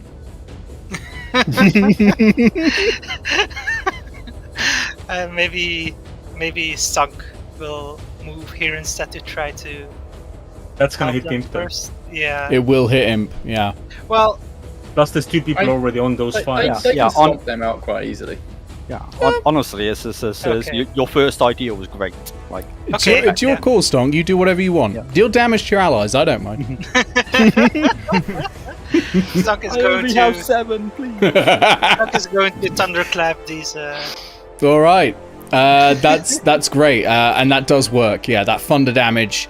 Thunder damage basically is sonic damage. It's a pressure wave, and that collapses it down. And you can actually do that. You can put out fires with pressure waves. So that's I think that's a great use of thunder. Donk Thunderclap. just Hulk clapped the fires out. Yeah. So that's a good one. We will then go over to Aegis, because Tattle, you've already gone this turn, so we'll go to Aegis. Aegis.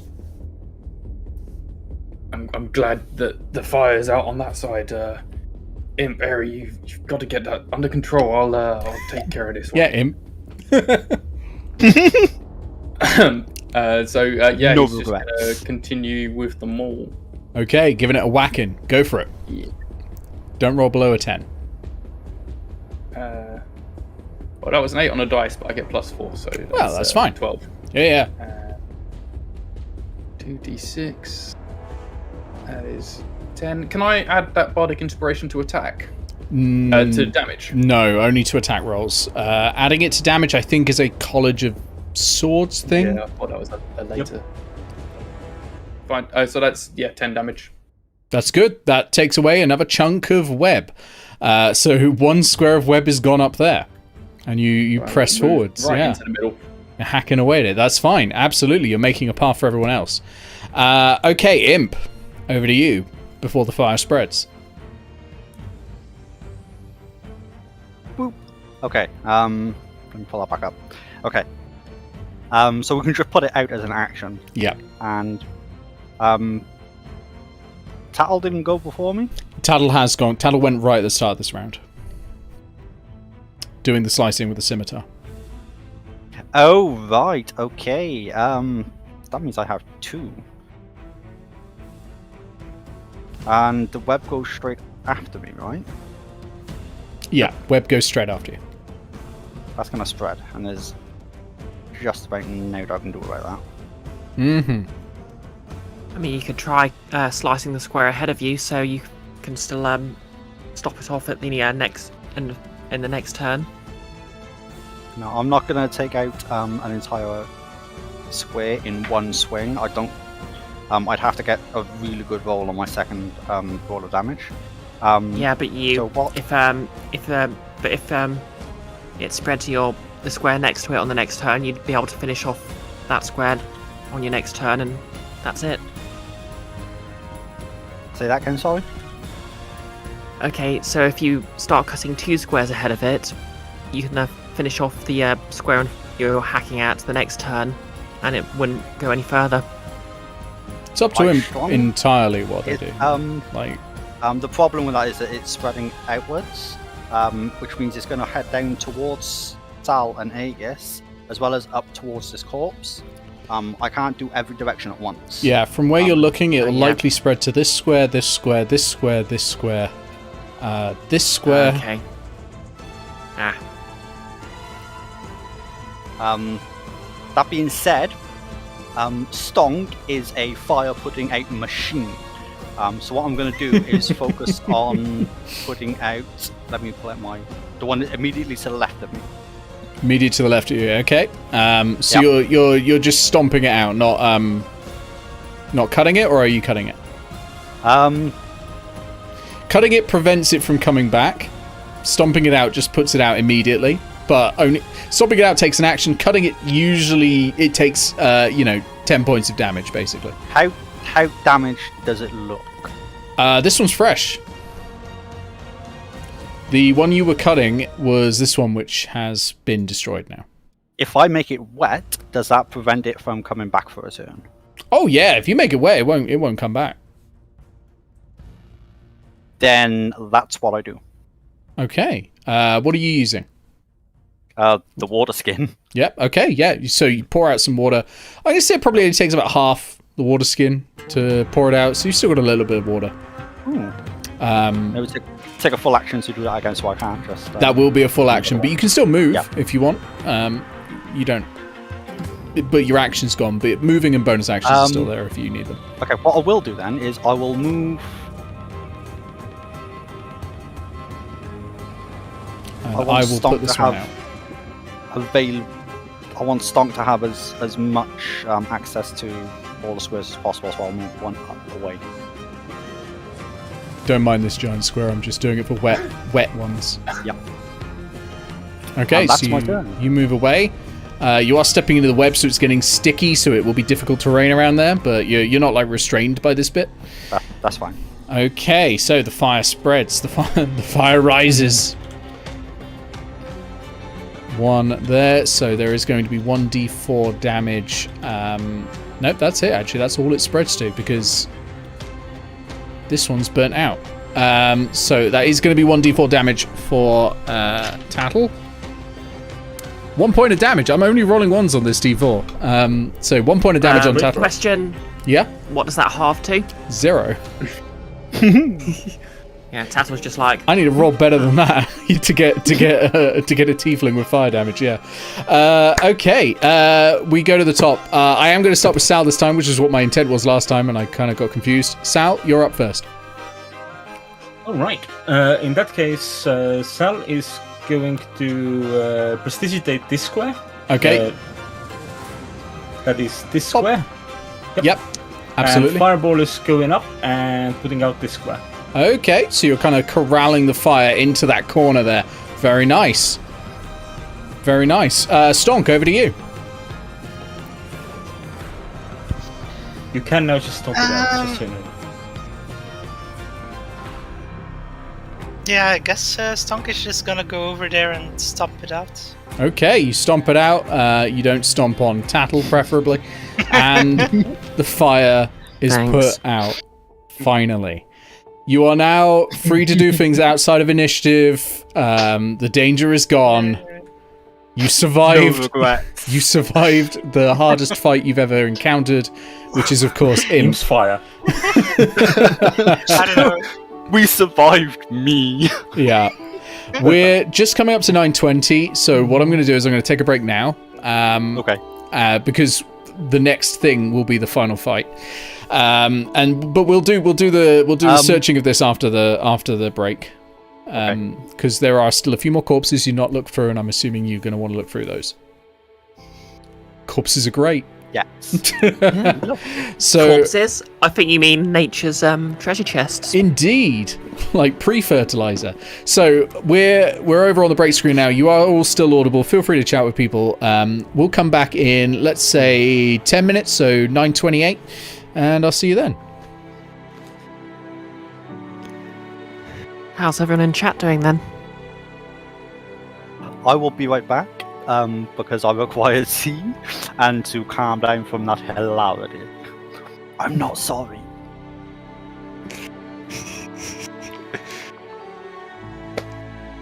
Yeah, Tattle's gonna kill them in their sleep. So Stunk has become a glorified fire extinguisher. Yeah. I think that's the opposite of what a bard's meant to do. You know, I thought they were supposed to light the room on fire, you know? Yeah, indeed. So Stunk is kind of a little bit put out by that. But see. Guess the stonks are cooling off. Indeed. Right. I'm just gonna go take a bathroom break and get something to drink. How to upset druids, yeah.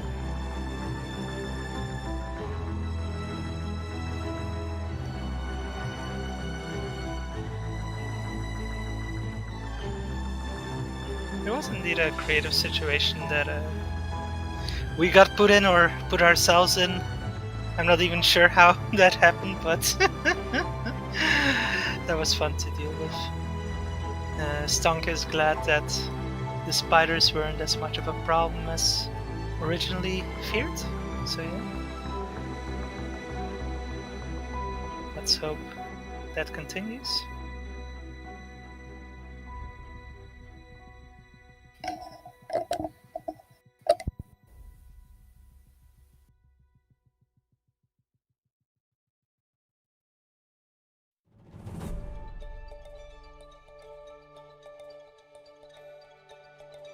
Alright, I'm back. So I said it on Discord, but yeah, the intent is to absolutely speed past the rest of the webs. I was only keeping the webs in play while the fire was there. And yeah, you've got infinite time now, so there's no point waiting and doing checks on those. Yay! Finish time. So, important question, chat, and this one's over to you. How evil should I be? Should I tell them what they missed out on by not going to the high ground? Yes. Goggles knows I've sent him what I wrote for the high ground. So I'll tell you, the high ground was the riskiest and most dangerous route. The high ground had the very real risk of permanent character death, but it also had the best rewards. Yeah, that's usually how it goes, right? High risk, high reward. Oh yeah, the high risk, the fall from the high risk. Dealt on average 63 damage, 18d6 bludgeoning damage. 63? Yep, would have been instant death if you fell because the cliff That the cliff was really high up. Yeah. If you'd survived though, let me read it out.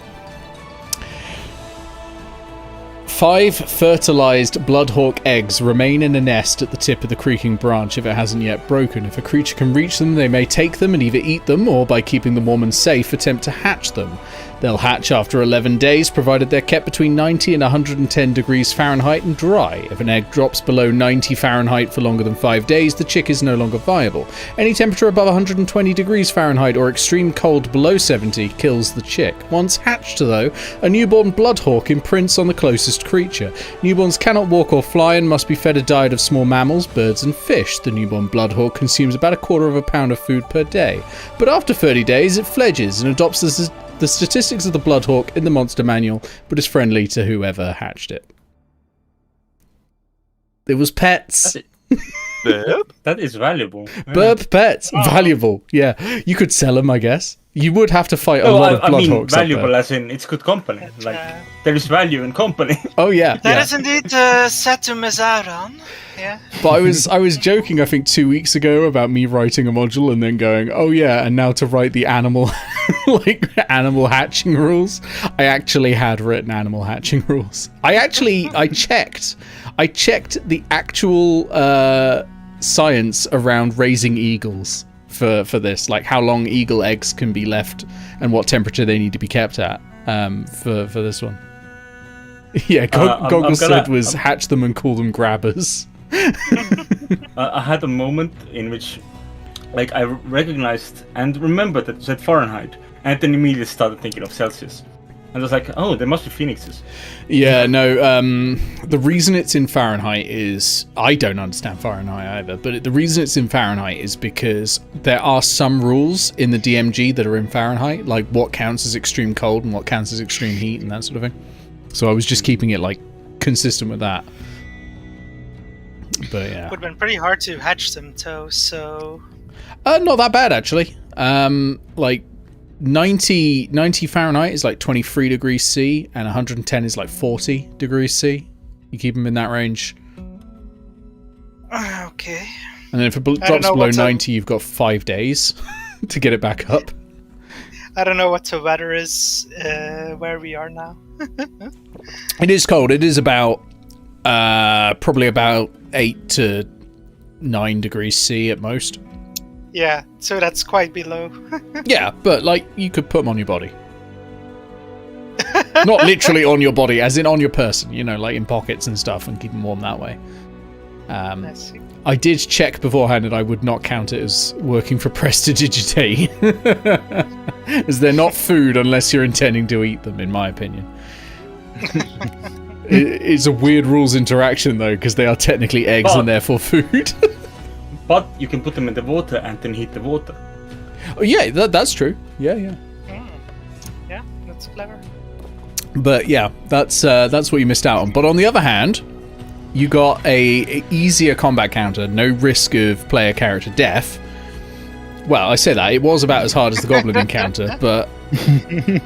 And that means you've got more resources for the boss fight, so... Oh yeah, I'm still at full health and with all my spell slots, so I'm good. I wish I was at full health. I'm still at half health from the spider event last time. Did you not heal during the Why rest? didn't you heal during the short rest? Yes, I healed. I went from like 1 to 5. Okay. Yeah, that'll do it. I only had 1 hit dice to use. I forgot you were among those who were downed. You have just pilfered a potion of healing, I might add. If you... Yeah, I guess worst case I can cast Cure Wounds on myself. Wait, is that the thing? Can I do that? You should be able to, You can cast on yourself, yeah. So I've been Creature doing you thoughts touch, on yes. that potion. You can touch yourself. Excuse me. Stonk can touch himself, yeah. Worst case, Stonk can do that, but yeah. Stonk will see how it goes. Yeah, when it comes to the potion, Imp's currently having one of 3 thoughts. Use it on himself, because I'm 5 below. I could potentially heal up to full. Give it to another damaged member of the party, who I believe is Stonk and maybe Tattle? I don't know how much she would have healed. Tattle's at 10 out of 10 HP. Oh, well, then it should just Stonk, I think, is the only other one that's looking damaged. Or give it to Tal as a goodwill gesture for nearly burning down a forest. It is good to keep one of your very, very few numbers of friends, like, being their good cards, like. Because I am in the doghouse right now. Yeah, Aegis is scolding you. Well, in fairness, Aegis, you did get scolded specifically by the fire, so... I actually did, yeah. In fact, I'm one point of damage down, so I will take the potion. Yeah, wait. By the way, I've got a question from what I overheard via my wireless headphones. So you're telling me that some of the information in the DMG was actually hidden in the obscure PS2 game known as Indigo Prophecy in North America? Oh my god, Bree. Yes. Yes, Fahrenheit. Oh my god. That's the game where the internet wants to kill you, right?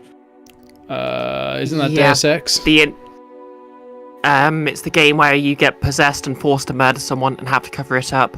Oh, wow. And also, one of the factions involved is literally the internet. Like a sentient internet, not just like a random internet. But like this the was magic in the PS2 internet. era, right? So the internet wasn't really that much back then. Not as strong as it is now.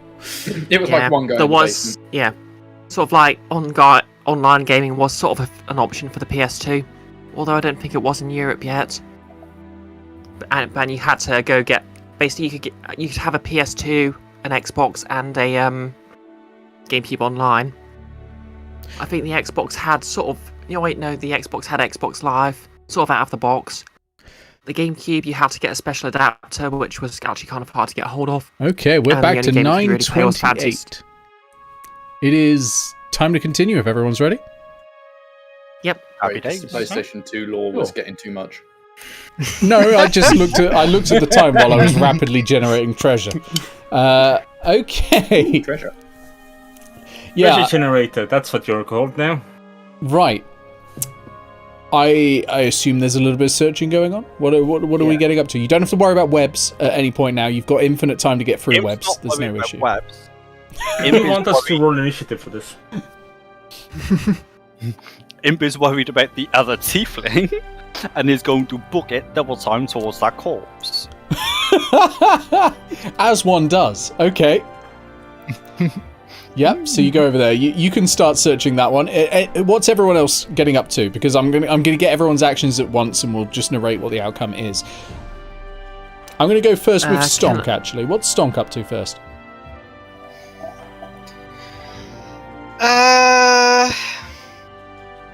There is another corpse up here.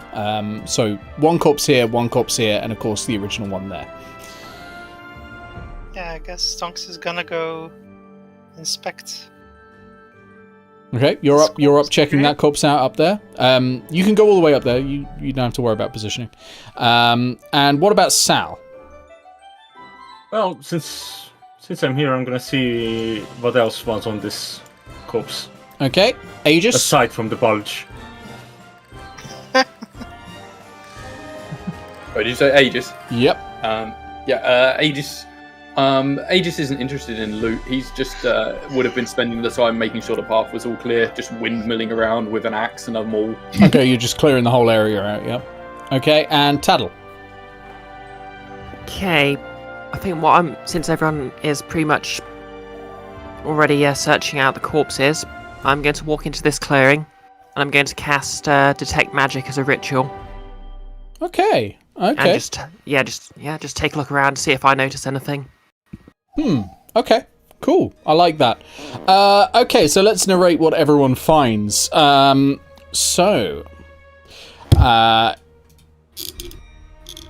Imp, you find 4 silver pieces on that mummy. It's the corpse of a looks to be a farmer.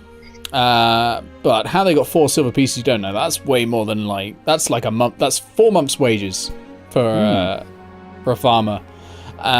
They've got nothing else that appears to be on their person. You get the feeling maybe they ran away from somewhere. You're not 100% sure. Maybe took their life savings and ran. Well, those are your savings now. Stonk, what you find? I'm going to need a perception check from Stonk. Okay,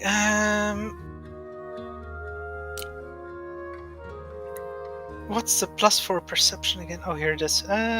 17. 17's plenty. So you're pulling this one apart and you find that there is someone in sort of faded leather armor. And you notice that on their wrist is the tattoo of an hourglass. Which is very unusual. They look dressed for like a job, like as in a mercenary job, or possibly an assassination job or something like that. They look like a scoundrel. And yeah, an hourglass along the wrist. Yeah, very, very, very, very strange. That's just a fancy wristwatch, right? Yeah. Mark down on your sheet, please, that you have found another rumour to investigate. Oh. Which does grant you 50 experience points.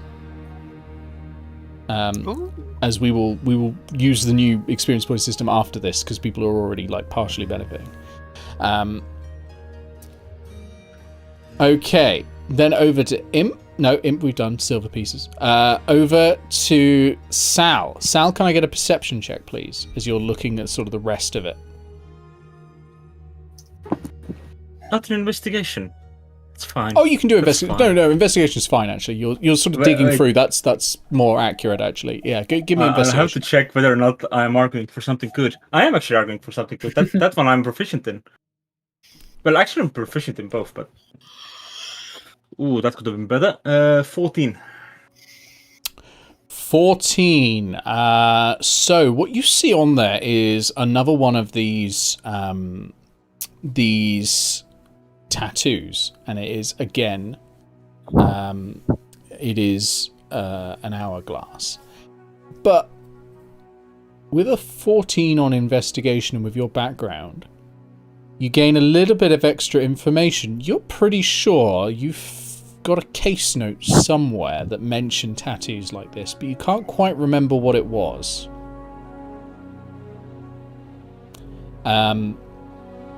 But yeah, there's something there. There's something there. I don't suppose I can roll a history right now. No, but what you get instead, if you use downtime to research this, your rolls will have advantage. Because you got notes. Write that down, by the way, because I will forget that the moment I've said it. So write that down. And remind me when you do downtime on it. So that means they'll be twice as effective, usually. And then, Tattle, you're casting Detect Magic. You're doing this as a ritual. So is this going to be the same as the last ritual where it's an almost perfect circle with a foot, or does it look a bit differently? Okay, I'm going to say it's slightly different. Tassel basically looks around the area, picks up a leaf, a stone, and a handful of dirt, and just holds them in her hand. Okay. So as you're looking through, you actually spot something on the corpse that Sal's looking at. It's now sort of glowing a little bit, but it's not in the place where Sal's been looking. It's in their boot, or roughly where their boot would be. There's a bit of glowing there. That's unusual. Okay.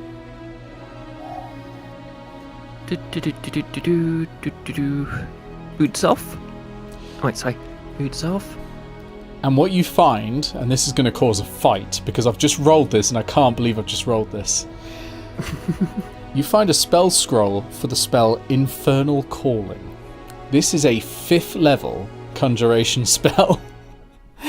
And it is on the Warlock and Wizard schools. How did it fit in their boot? A spell scroll, it's folded up. It's wrapped up. Yeah, You can roll it up and just there might be a pocket in the boot.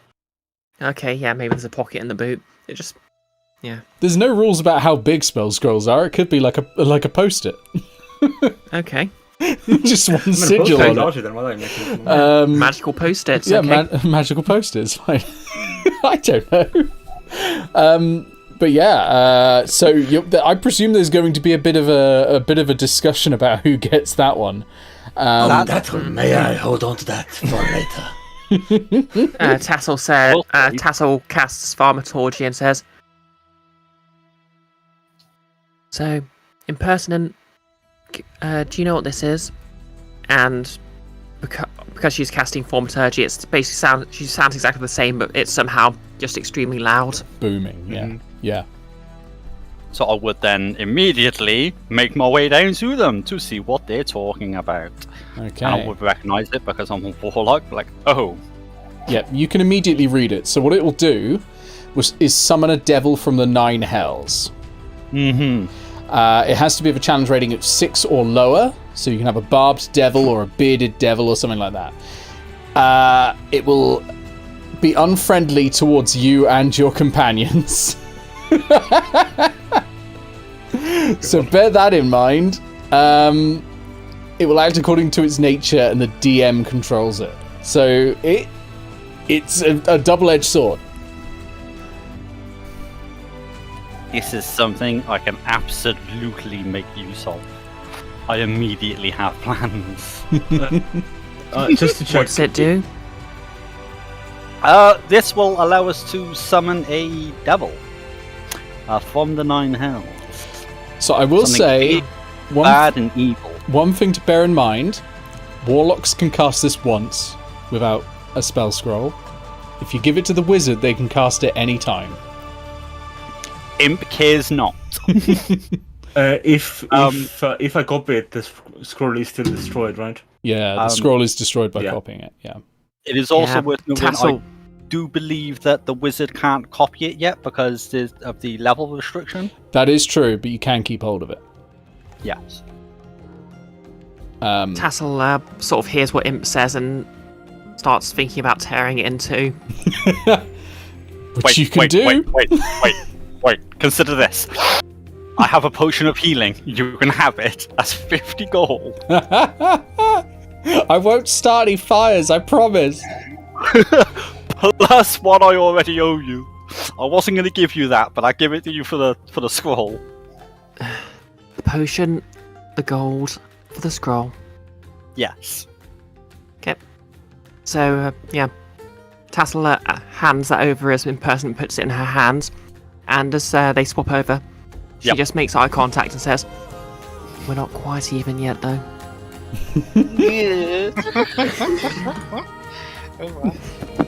Don't worry, Sal. I've got some level appropriate scrolls for you later. I've got some prepped. I've got some prepped. Is it just me, or does Steddle have very dumb vibes? I don't get dumb vibes. I get sinister vibes. I get cold and calculating at this point. But I think it's just the deep-seated love of the forest. And who amongst us doesn't love the forest that is currently covered in cobwebs and spiders? Dead people. I do not like spiders. Speaking of which, Aegis, you're spinning around like a top. Not that kind of top. You're spinning around like a spinning top, and you're cutting through all the web, and it's quite impressive to watch actually. And you're making really good work at it, and you cut out all the web as you're going around, and then your foot goes crunch through something. What you thought was just a pillowy bit of webbing, that was actually another corpse. And yeah, you found another one. What are you doing with it? First, I'm looking up at Imp, and I'm like, "Imp, I swear to Fontaine, if you summon the devil, you're going to be in a heap of trouble." What on earth? What is this? If as you're taking your boot back out of it, yeah, it's another corpse, and you can see something shiny there. But you're gonna have to dig. Yeah, I'll grab and pull and yank. Yeah. Wow, I've rolled really well on the treasure for this actually. You pull out a bottle, and it is a potion of heroism. For 1 hour after drinking it, you gain 10 temporary hit points that last for 1 hour. For the same duration, you're under the effect of the Bless spell. No concentration required. Ooh. Bless is add a d4 to all attacks. All attacks, all ability saves. No, it's attack rolls and saving throws, not ability checks. But attack rolls and saving throws, add a d4 to it. Nice. Is what happens when you drink a potion of heroism, plus 10 temporary hit points, which will keep you very alive. I can't believe I didn't smash this when I stuck my foot through that. If you don't want to use it and want to sell it instead, that is a rare tier item. Like that and the scroll that Imps just found are the same tier. Nice. That's quite incredible to get at first level, I'll just say that. That's unlikely. But if you want, you can use it in the boss fight. You can use it in the boss fight, and it probably will help you a lot. But you can use it however you want. That's and everyone's used up a lot of spell slots already, right? Yeah, I think people have used up a few, and potions will definitely help keep you alive. So I know Stonk has used spell slots, right? Yeah. Maybe that one? I'm not sure. I'm going to move us back to the world map, which for some reason I've got to refresh every time I change map. I don't know why. It's just not happy. But I'll move us back to the world map. And yeah, you continue on deeper into the forest, right? And it is getting Map darker. change is not synchronized. Yeah, it's weird. Would be nice though. I think they might have bugged it or something, but that's okay. We're nearly there anyway, so Yeah, we're back to world map. Yeah. So the air shifts as you near the wood heart, and you smell a rank, decaying odor. It's stale and sharp all at once. It stings at your nose. Bleak, oppressive shadows encroach on all fronts, sort of suffocating you with their close presence. The distant arrhythmic skittering of 1,000 legs are the only sound in the smothering silence. Webbing underfoot cements you to the floor now, but you push on to the heart and you soon find it. A limestone circle filled with vile water that glows with malevolent violet light. 100 gossamer caskets, each the shape of a corpse trapped inside, hang from the matted limbs in the trees overhead, shifting in the stifled breeze. As you enter the heart, which will look a lot nicer, trust me, than my description, because I only have cleaned up version. But there we go. I will say, in this area, it is actual darkness. So if you do not have dark vision, you can't see anything. I will place some tokens down. I've changed the map, and it's actually loaded for me, which is amazing. So everyone else might need to refresh, but I'll put down some tokens. Okay, in that case, I'm gonna. Oh, it was just started to load as I went to refresh. Ah. I say refresh. I had to undo my thing and then redo my thing. Put down a wizard. Ooh. And wait, so I'm getting stifled? Yep. You look at the dragon now. Yeah.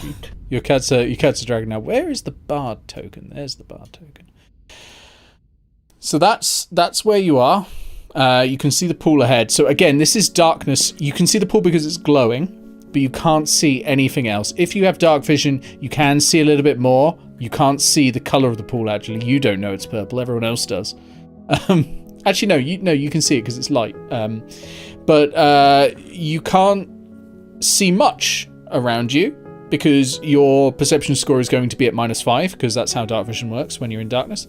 But anyone who doesn't have dark vision, which maybe is none of you, now I'm thinking about it. Who here doesn't have dark vision? I have improved dark vision. It's none of you. But it's superior. You've all got dark vision. Right. That's fine. That makes this easier. I can actually describe things. Okay. So, this is the pure water pool. It is corrupted and foul. There is webbing all over the ground. All of it is webbing. Dense, thick webbing that is difficult terrain. And there are these thick bushes coated in webbing as well. Those aren't just difficult terrain. If you go into those, you will get stuck and have to try and free yourself.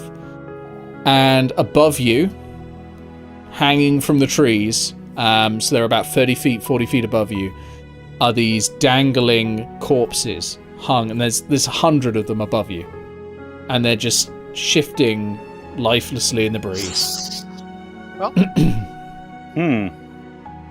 lovely. It's a lot more macabre than I was expecting. I don't think the water's meant to be purple. Is it meant to be purple? Look pure right now. No. You're the druid. Do I know if the water's meant to be purple? Roll me nature to see if you know whether water is meant to be purple. Yeah, you know. You know, I mean this specific water. You're pretty sure water's not meant to be purple. What did the person who hired us say about the water? That it was the purest water. So not purple drink. It's actually elemental water from the plane of water itself. Yeah. Can I still roll to know have an idea of what might be going on? Sure. Roll me, in this case, roll me nature. Okay. And anyone else can roll if they want to. I will also accept Arcana. That's 16. This has been corrupted by something. You're not 100% sure what, but there are several things that might corrupt this sort of thing, but you don't know what it was. Terrible. If I might make a suggestion, I am a sneak, and will most likely not be seen, unlike that damn cat.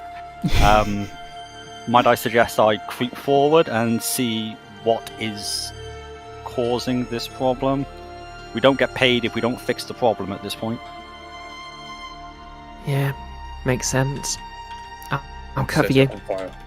Made the promise to the Triad as well. Well, I did. I won't get my torches out, and I won't use the oil. I was looking forward to that. It's a shame. Okay, so you can creep forward while Imp's creeping forward. What is everyone else doing? What is everyone else thinking? And I will need a stealth check, please, Emphas. Okay, I'm gonna cast magic rock. Yep. I mean magic stone. Magic I stone. think I'm just going to. Yep, I'm just going to grab some rocks, shove them into the grass, mutter something, and then I'm going to ready an action. If something attacks Imp, I'm going to throw a rock at them. Okay, that sounds good. Okay, I'm sticking to the edges. I rolled 18 plus 7, Alright. which is 25. Okay, 25's great.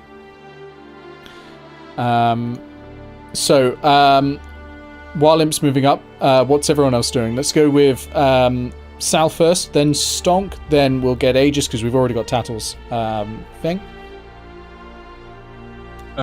I'm not going to move too far closer, but I'll move like behind this rock. Okay, take a bit of cover. That's great.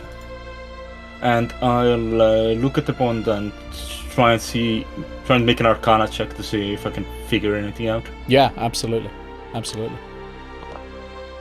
Natural 7, so 13. This is not something you're familiar with. You haven't read about it in books yet, mainly. Stonk, over to you.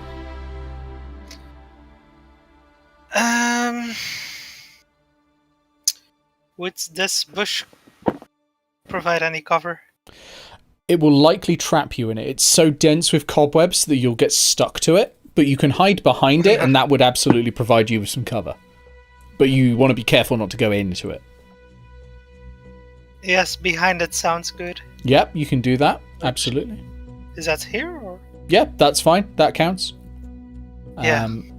Okay, and Aegis. What's Aegis doing? Can I ready a dash? What's the plan? Well, like if anything goes to attack Imp, I charge in front of it. Okay. Rules-wise, you can't ready a dash, but you can ready movement. And I think you've got enough movement to get there. So You can 15, 20, dash. yeah. Oh yeah, of course. Yeah. I know what you're saying. You can ready standard movement, and you'll get up to your movement speed. So that's fine. You can ready that. That's absolutely fine. Okay. So Imp, you rolled a 25 on your stealth. I did. That's pretty great. Now please roll me perception.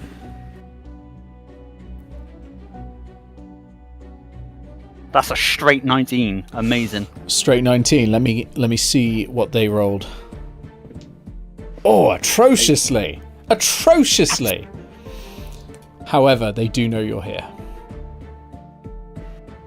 What? Oh no. Oh, great.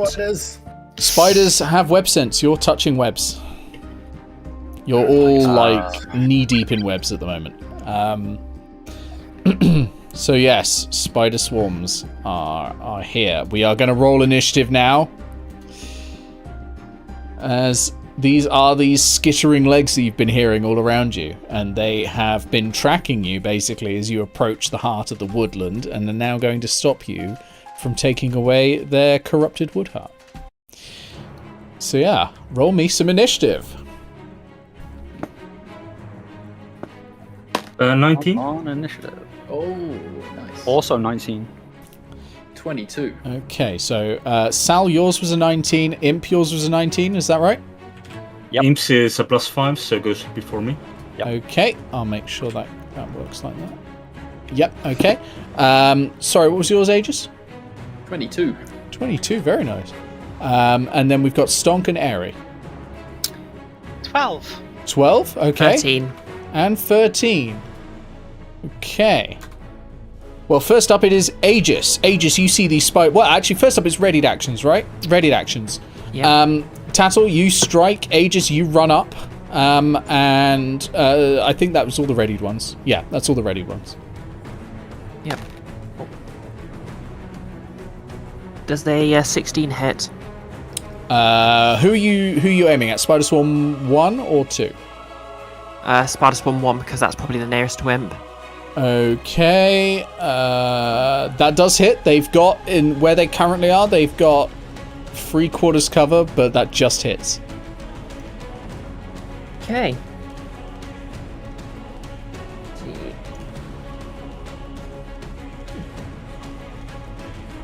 That's 11 damage. 11 damage, Jesus.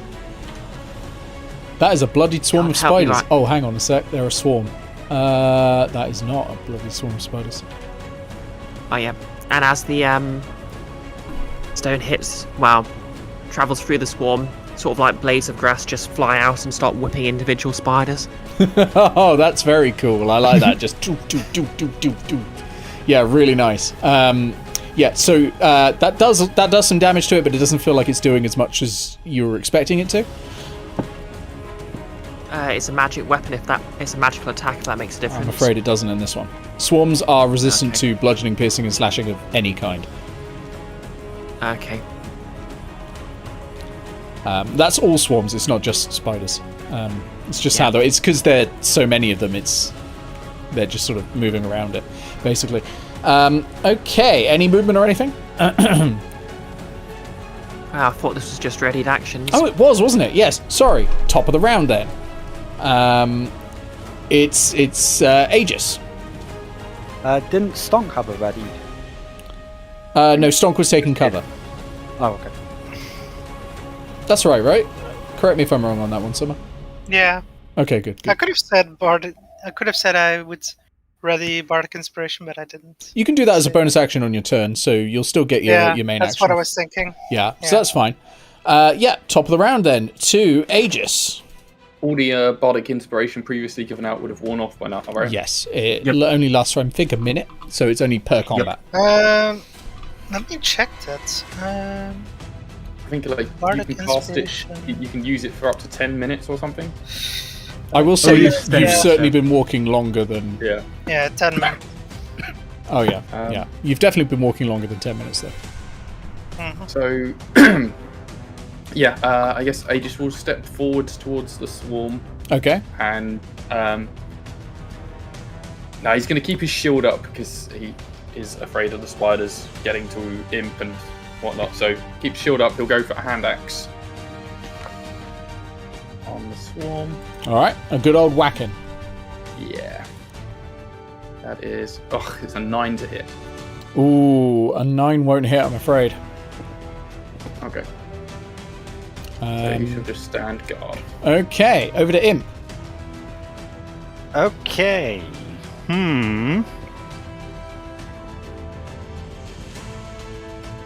I can't step into that because there's web, right? You can step into it, but you will become restrained. Okay, yeah, I'm not gonna do that. So, crossbow, and I'll shoot into the swarm and hope I catch some of them. Okay, sounds great. Oh, that's terrible. Does an 11 hit? Ooh, I'm afraid it won't, no. Okay. Well, that's... I will move just one sort of right. Okay, sure. Keep the big body between me and it. It's okay, Imp. Stay behind me. I've got you. Sal, over to you.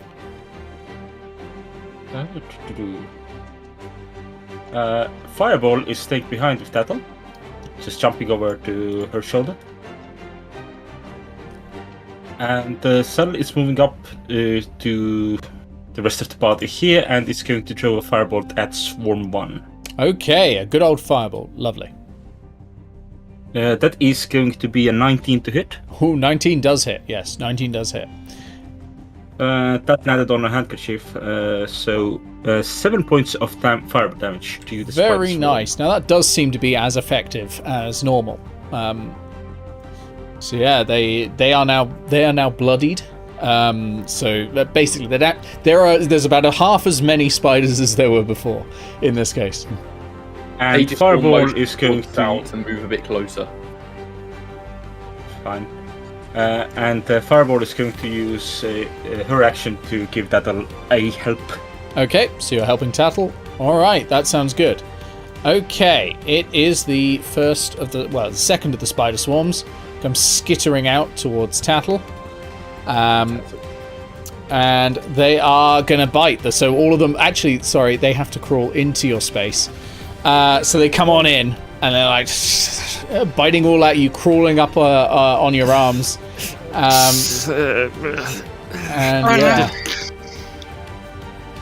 Here we go. That is a 13 to hit. Oh, let me just double check my AC, but...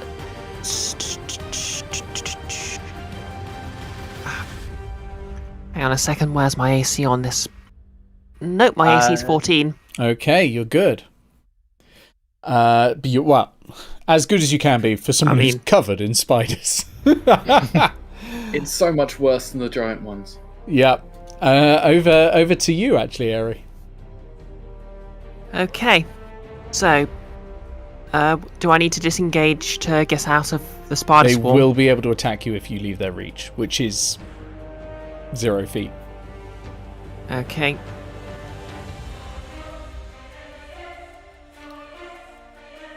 You know what? Yep, Tattle's not very happy about this. She's not happy at all. She is going to... Oh, sorry. Clicked on the spider swarm there. She's going to step out. Okay, so that's an attack of opportunity. Does an 18 hit? I think it does. I'm afraid it does. Yeah. How many? Okay. Hold on a sec. Need a few more. Oh no. I don't even have that many. Wow, okay. Hold on a sec. I've made a mistake. Genuinely shocked me. Okay, so...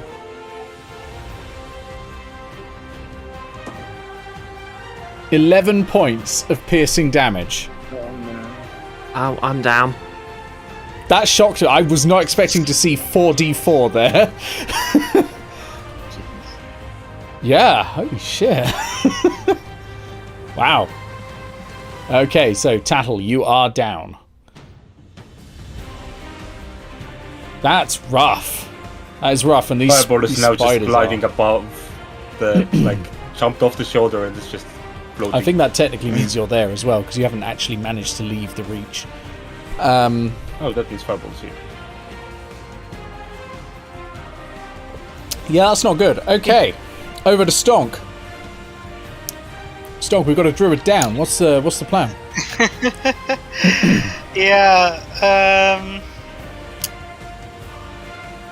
Two questions. Just to remind everyone, if they're probably going to attack me on the next turn, and that's going to, if I failed a death saving throw, then I'm going to die. Mm-hmm. So that's a fair reminder. They are mindless. They are likely just to keep eating. Out of curiosity, does help action help with the saving throws? Or not? I don't believe it helps with saving throws. Double check, because if it does, that's incredible, and that completely changes how D&D works for me in my assumptions. But I don't think I don't does. know enough to know to say no. The typical thing that would be done, to be fair, by a player is to stabilize. You can stabilize, you can heal as well. Healing magic will bring Ares straight back up. Yeah. Mm-hmm. So I don't think it's a situation that would normally come up.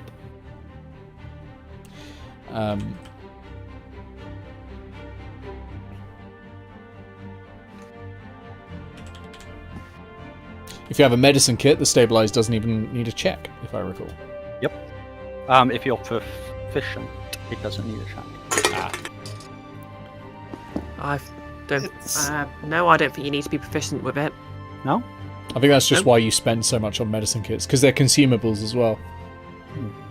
Stonk is just going to... Proficiency to use it as a potion. Oh, hold on a sec, sorry. Stonk. Yeah, you need the feet to heal with it. Hold on, Bree. Stonk, what were you saying? Stonk is just running up to Tattle and casting Cure Wounds on. Cure Wounds, alright. So roll the healing on that. Tattle, you are back up. Okay, how much am I back up by? 9. 9. Ooh, 9 health's almost good. back. Yeah, nice. Almost back to full. Yeah, welcome back. You are still covered in spiders. But you're back up, and you do get to go before... after them. But, you know, that's fine. It might be all fine. It might be all fine. Yeah. Stonk Does is the also help still count? Sorry. No, not for this. No, I mean, Fireball helped Tattle. Gave Oh, yeah, until Tattle a help. Fireball's next go, that's fine. Yeah. Okay. So, Stonk, what else were you saying? Stonk is also going to give Tattle a Bardic Inspiration as a bonus action. Okay, sure, yeah. Yeah, mark down Bardic Inspiration there, Tattle. Okay. Anything else, Stonk? You've done your action and your bonus action, but you can still move a bit more if you want. You are not actually in engagement range of the spiders. They have to be literally on your square to hit you, so you can keep moving. Oh, I can move away from them. Yeah. Yeah. Stonk is probably going to move away from them. Good idea. They're dangerous. They're more dangerous than I thought. 1, 2, 3, 4, 5, 6. That's 30 feet total movement. Okay. All right, we go over to...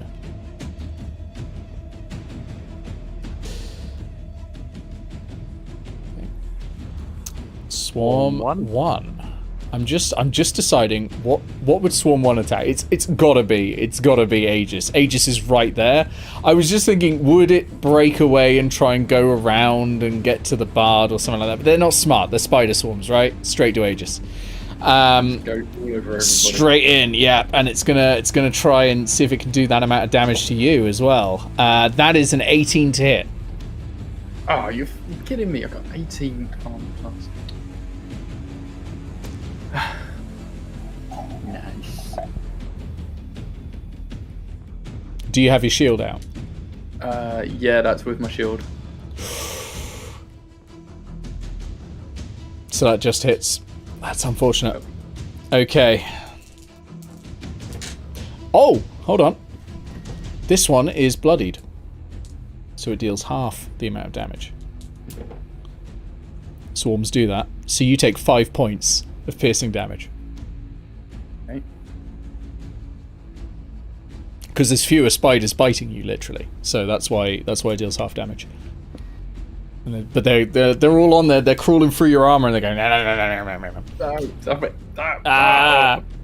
I like the bigger ones. I could squish them. Yeah, that's their go though, and we go back top of the round to you, Aegis. It's over to you. All right. Yeah. I guess I'm chucking down the shield. I'm chucking down the axe. I'm taking out the maul and just swinging. I'm windmilling again. Yeah, absolutely. Just going for it. You're taking out the maul. Bear in mind your AC is going to be too lower. Yeah. While you got the maul out. Really, the shield is to protect other people, really. That's fair. So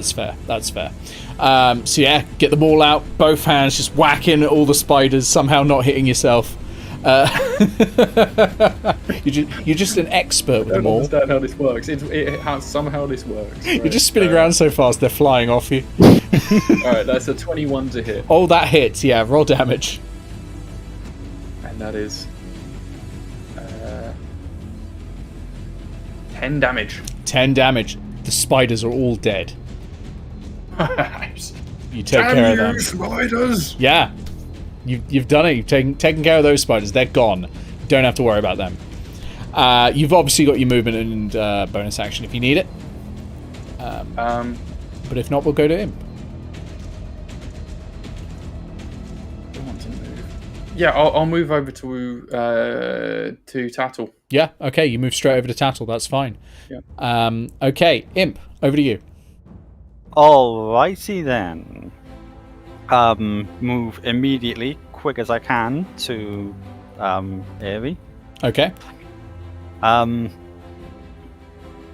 I'm not gonna try and crossbow a spider off Airy.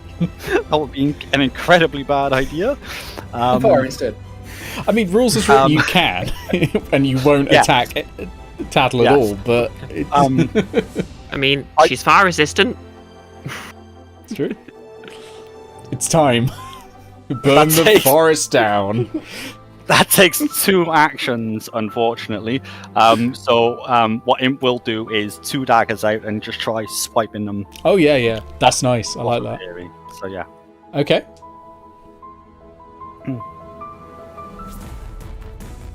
Okay, first one rolls for 24. Oh, that hits. Jesus, 24. That's amazing. Yeah. I rolled a 17 and my plus is 7, so... Wow. At first level. Yep. 8 damage. 8 damage is good. Okay. And then my bonus action attack. I was tempted to hex him, but I think we can kill him between us, so I'm not going to do that. 7... No. I add proficiency to my other attack as well, yes? You add proficiency to the attack, but not to damage. Yeah. So you don't add the ability to damages. Yeah. So that's 17 to hit. 17 hits, yep. And the D4 says, hang on, my D4 is very dark and I can't see it in his light. That's a 4. Okay, that is bloodied swarm of spiders, which means it will now deal half damage on its attacks. So that's great. Like, Tattle might survive getting attacked again. Success! I mean, that's strategically a really good move. I like that. Anything else? Fairness. If not, we'll go over to Sal. In fairness, Tattle is going to survive the next attack because the swarm cannot do 9 damage now. That's true.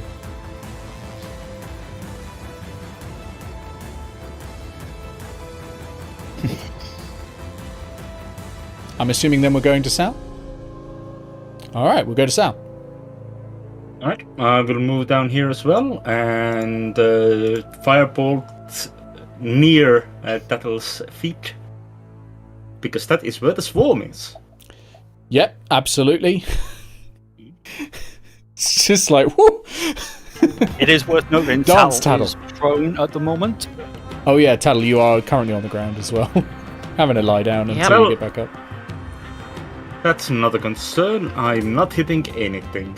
Okay, that's a miss. Alright. Yep, and Fireball is going to use help on Tattle again. Does it count as flanking if the spiders are on the other character? You still won't get flanking in this case, because you're joining the same space. You've got to be sort of I'm going to around ask it. every time. For whatever That's fair. No, that's fair. Okay, after Sal, something else happens. So you know those corpses that are hanging above you, dancing in the breeze? Oh, no. One of them just shifts. Got words. One of them just shifts. And a creature that's been hiding up there drops down. And let me describe this thing to you, okay? If this is another spider, Nick. Oh no, it's not a spider at all. Oh, that's fine. No, it's That's fine. worse. It's got 4 arms that each end in 2 massive claws. It has 8 eyes and 2 massive mandibles. It stands on its hind legs like a humanoid as you face the Is it a Etacat. were spider? Oh, okay. For a second, I thought it was a were spider. They're a bit like were spiders. They're humanoids that are spider kin, I suppose. They are like shepherds of spiders, and they corrupt areas and let the spiders move in. Yeah, this is probably closer to man spider than Spider-Man, but yeah, absolutely. Okay. And it drops down right behind Stonk, because these things are like assassins. It's going to use its multi-attack. And it is Stonk going is fucked, to by the attack- way. It's going to attack Stonk. I'm afraid, Stonk, you're the only one out in the open. Okay. Well, here we go. Here's hoping I don't roll well. Does a 20 hit? It's not a natural 20, at least. It's not a natural 20. So Yes. this is a bite. It's going in with the mandibles right at your neck. How much damage does the bite do? Okay. Okay. I'm going to help if I grab the D. Okay, here we go. Oh. Okay, so you take 8 piercing damage. Stonk is traumatized by spiders for whatever short little time of life they might have left. They're down. Oh. Plus 3 poison damage. That's probably not enough to push you into massive damage, though. I had 5. You had 5, yeah, not enough to push you into massive damage. And this is when it attacks again. Because it's with it being bigger and more than the other spiders, would it be inclined to finish off the rest of the group, or would it? They are unfortunately assassins. Okay.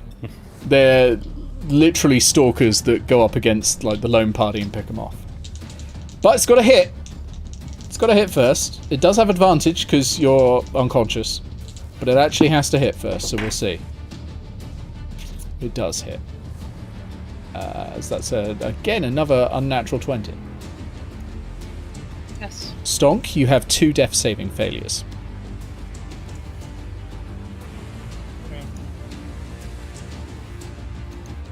So that means it's now a 50-50 chance on whether Stonk permanently dies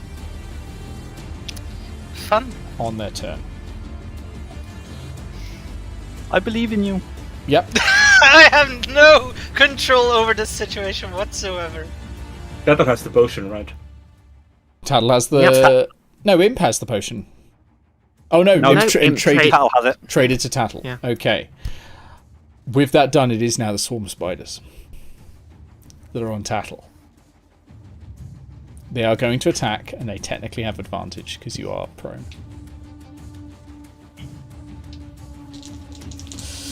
This is going to be rough. That is a natural 19, so that is going to hit. Yep. It is half damage, though, because they are bloodied. That's a very low roll. That is 3 points piercing damage. Okay, I'm down to 6 HP. But that's all they do. They're still there, but that's all they can do. Tattle, over to you. Okay. Would I be at if I... Okay, so first I'm going to use half my movement to stand up again. Yep. Would I be at disadvantage if I attacked them while they're still on me? No, you can just attack them as normal. Okay. Well, I believe everyone else... I will give you a little bit of meta knowledge. Stonk is next in initiative. Oh. Also, I'm going to let you know that Fireball is giving you advantage. Giving you, it's doing the help action. Okay. It's risky if you move though, because you'll be moving out of their space. But these are the difficult choices one has to make at low level D&D. I have one spell slot left, but Cure Wounds is a touch action.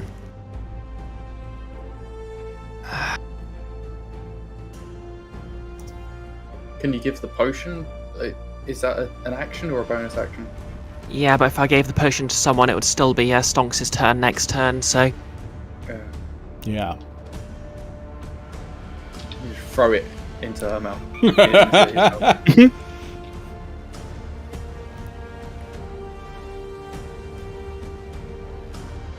Okay.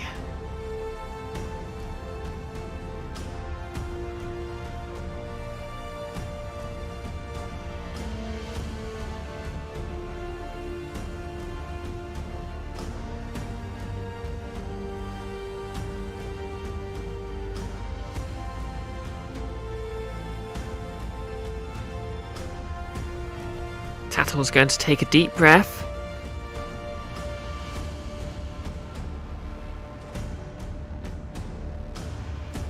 Full of spiders. Oh. I'm sorry.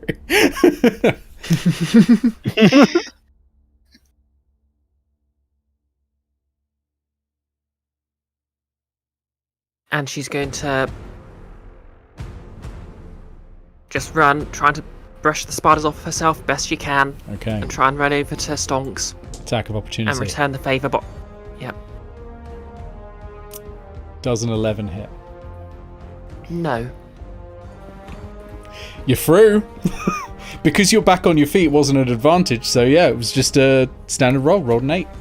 Go for it. Okay, Tattle's going to cast. Do I use the potion? Do I cast Cure Wounds? Your call on that one. And god damn it, do I want an after action report about this. This is heroic shit! Okay. Okay, actually, I've got a question. Yep. Do any of the other bodies look like they're twitching? No. You're pretty sure you've Okay. got all of the people here that you're going to fight.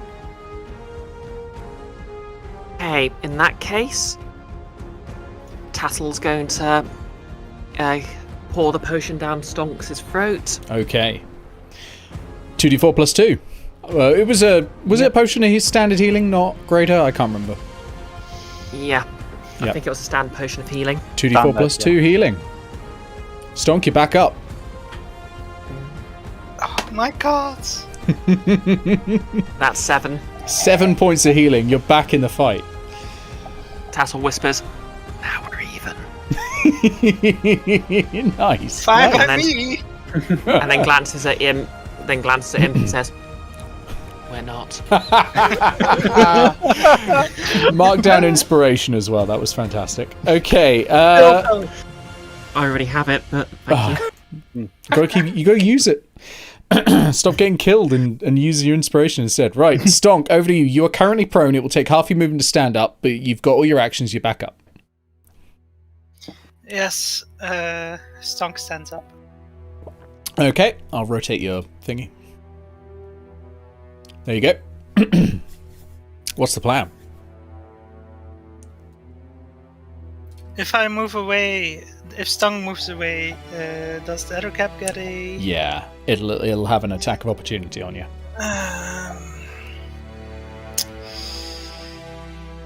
Do you have any spells left? Oh yeah, that's what I'm contemplating. Oh yeah.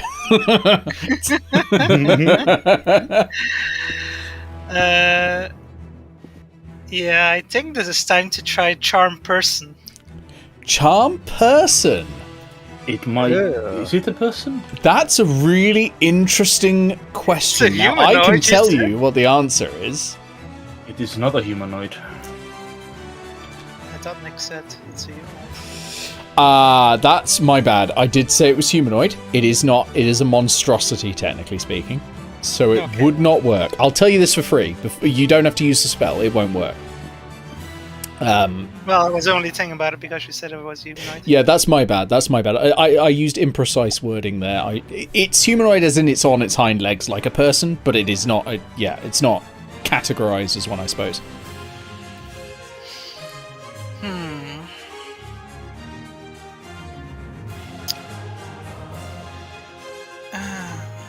Then I have to think of something else.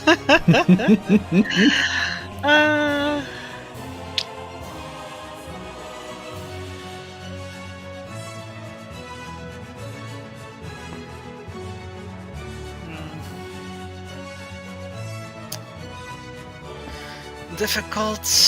It is tough. It is tough. Yeah. If you Particularly- want advice. Particularly because I could use Thunderwave, but I'm too close to the rest of the party. Thunderwave is It doesn't- a wave out of you. It's not a sphere around you. It's like a force push. So it will only affect, in this case, let me draw a shape. It would only affect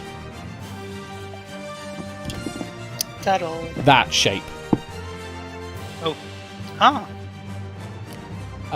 So in the case of cube ones, it's always like a cube that extends forwards from you. It's not around you. Oh, I thought around me. Yeah, it's a very confusingly worded bit of the writing in the DMG. I hope they fix that for the next edition.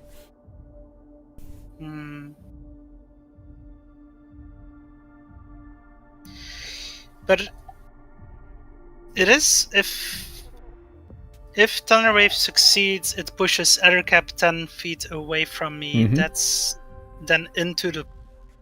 Yeah, it would be into the pool, and importantly, you would not take an attack of opportunity, and you could then move. Yeah, I'm just wondering if the Ettercap going into the pool would be a problem or not. Might be a good thing, you never know. The pool's I don't already know. corrupted, right? It's very corrupted, yeah. Well, maybe that might help the Ettercap is what I'm worried about. It might not. Yeah. Only one way to find out, I suppose. A possibility there, if you wanted to avoid sticking it in the water, is to sidestep and push it in a different direction. Can I sidestep without Yeah. taking an attack of opportunity? Yep, you only take attacks of opportunity when you leave their reach, so you can go all the way around them, you can circle them however you want. Okay. Yeah, I think that sounds kind of like a thing to do. Yeah. Okay, Okay. go for it. So, Stonk is going to sidestep. I think over here. Okay, and then give them the push. Yeah. What does it look like when Stonk's doing Thunderwave? How does Stonk manifest Thunderwave? Good question.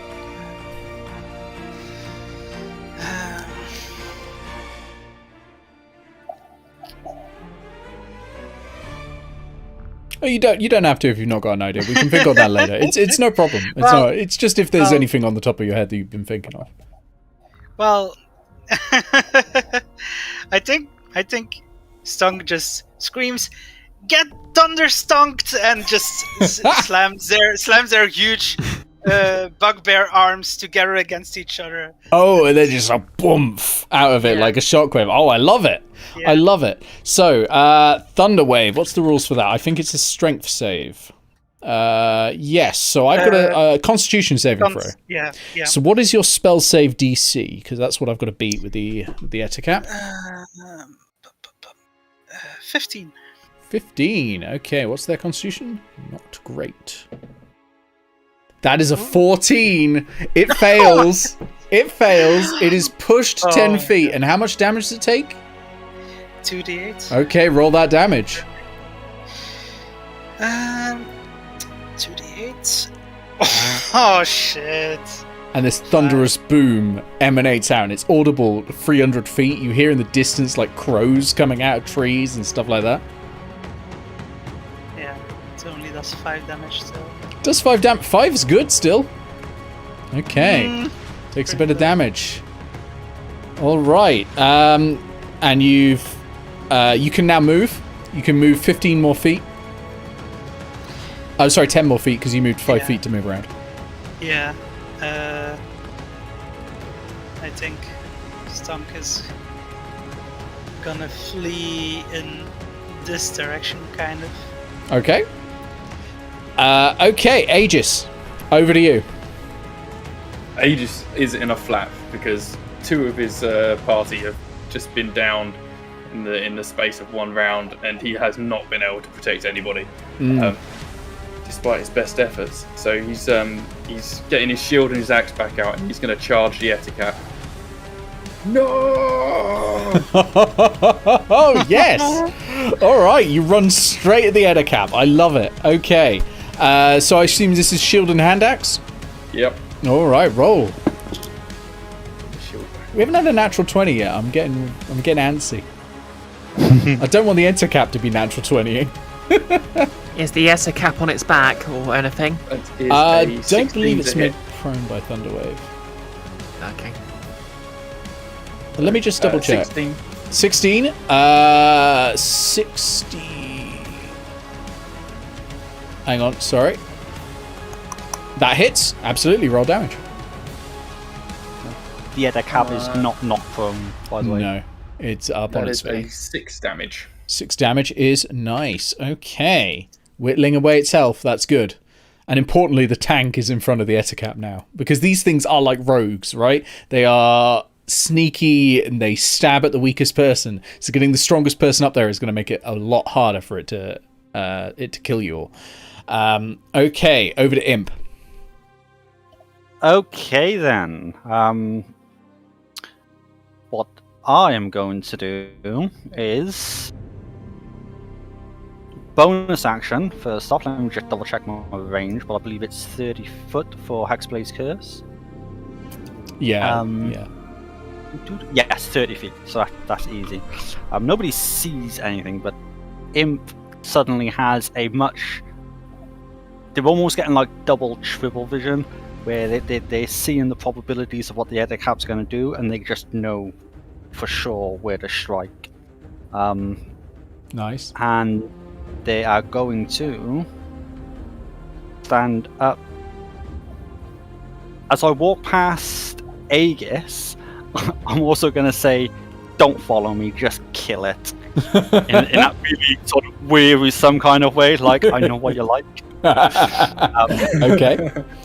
And then attack from behind. Okay, so you have got flanking in this position. Yeah. And Aegis will have flanking on his turn as well. So roll with advantage. Oh, that was terrible, so it's a good job I got advantage. Does a 16 hit? 16 hits. Yep. Okay. Where's my d4?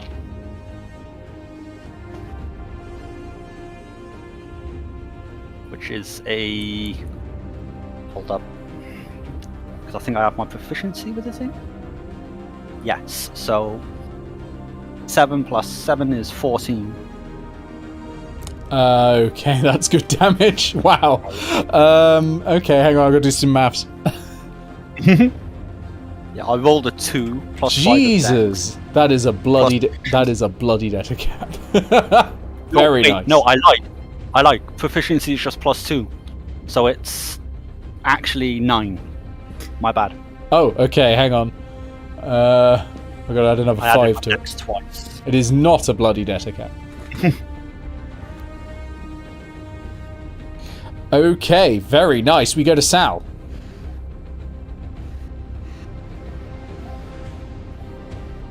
Sal, you might be muted. I may very well maybe. Yeah, I've been coughing up all night. That's fair. How does a cone work? How does a cone work? Yes. Whichever direction you want to put the cone in. Basically, I have So a if I move cone here, template if I you would can- like. If I move here, can I cone in a way that doesn't hit either Imp or Aegis? Let me drag out a cone and we'll see if you can position one in such a way. Fire by any chance? Yes. Very good. Here's your cone. Obviously reshape it as you need. Let's get it smaller to start with, if I can select it. Oh, there we go. There's the transformation tools. Oh, not you two. Watch the beard. Yeah, that works. That looks fine. Yeah, you can absolutely do that. So yeah, burning hands. It's a great spell. Yeah. Is that a save one or is it an attack roll? That is a save. It is a dexterity saving throw. Dex save. That's a shit roll. What's its dex? Not that good. It's a 6. Yeah, that is going to fail, and it's going to take 15 fire damage.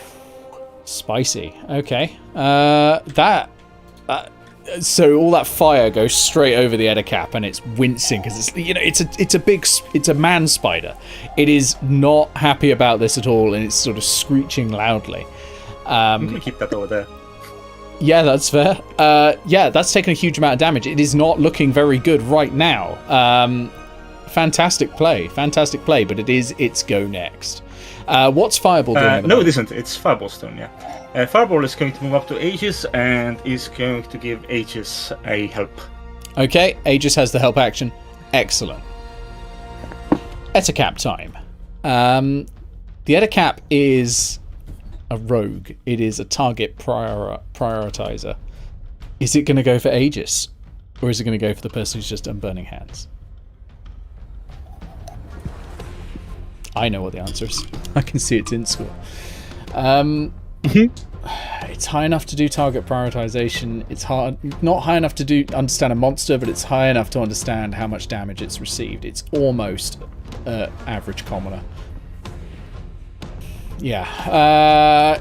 It might split its attacks, I think, to the 2 greatest damages. One to Sal, one to Imp. I'll protect Sal. So, first of all, the bite at Sal, because Sal did the most damage. So it's going right at your neck, Sal. That's... Right, disadvantage on this. Disadvantage, okay. That's really good, because one of those was a natural 20. That is a natural 2, plus 4 is 6. So it's going to miss, as the shield gets in the way, just in time. Second one is claws this time. These huge claws coming in to scratch at you. And that is going against Imp. That is a 16 to hit. A 16 to hit. Yeah. Reaction shield. Reaction shield. Okay, so you cast shield, giving yourself +5 to AC. I'm assuming that then misses, otherwise you wouldn't do it. That's good. That's its actions. Yep. That's its actions. +5. Yeah, shield's great. 16 is my AC. Yeah, okay. Over to the swarm of spiders, which is going to get all up in Tassel's grill. Not again. Well, I mean, you left her there with him. Like... Thanks, by the way, guys. And it's going to do the old attack. That is a 12 to hit. Nope. No, so they're not able to get through your armor right now. That's their go. Over to you, Tassel. Okay, so I have a question. Mm-hmm. Ranged attack, would the spider swarm be imposing disadvantage for that? They do, yes. Second question. Yeah. Would I be aware that the if the Etacap is sort of exerting some sort of control over the spider swarm? No, I don't think you'd be aware of that. Okay. Based on the nature check you did earlier. Okay. Give me a fresh nature check. We'll see. Okay. It's been a few rounds. You've seen it now, so I think you've got a bit more info. Okay, what's my bonus to nature again? +4. That's a 16. 16. Yeah, you probably know it's not exerting any control. It is just more like a shepherd. So they've still got free will. It just creates areas that spiders like to live in. Okay. Right. I think what I'm going to... Okay, third question, sorry. Mm-hmm. If I roll with disadvantage to attack, and then use inspiration, is the inspiration that re-roll then at disadvantage as well? Yeah. Okay.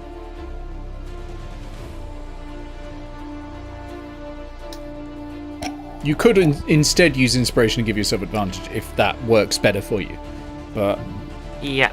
Okay, I'll burn my inspiration to give myself advantage then. Which will cancel it out to normal. Yeah. Yep. And I'm going to lob one of my other magic stones at the Etacap. Okay. Make that roll. And hope Stonk can do something about these spiders.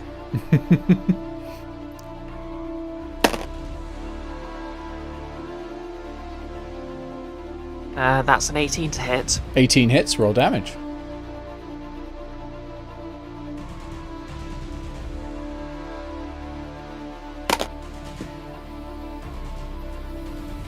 Okay, that's 8 points of damage. Alright, it's not looking great at all. It is still standing, but it is hanging there by a thread. You reckon it's probably going to be gone by the time it's your turn next. Oh, and also as the rock hits it, basically sort of like a lump of turf just drops over its head. Covers it in dirt and grass. I like that. Okay. I assume you're staying still and not risking the wrath of the spiders, and we'll go to Stonk.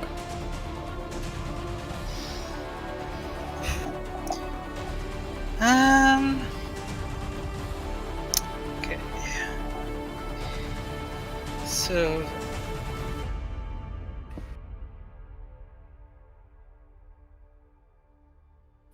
I'm a bit confused. Sorry, I was distracted for a moment. Oh, so Tattle is Yep, Tattle's covered covered by in the spiders spider again. swarm again. Yep. Okay.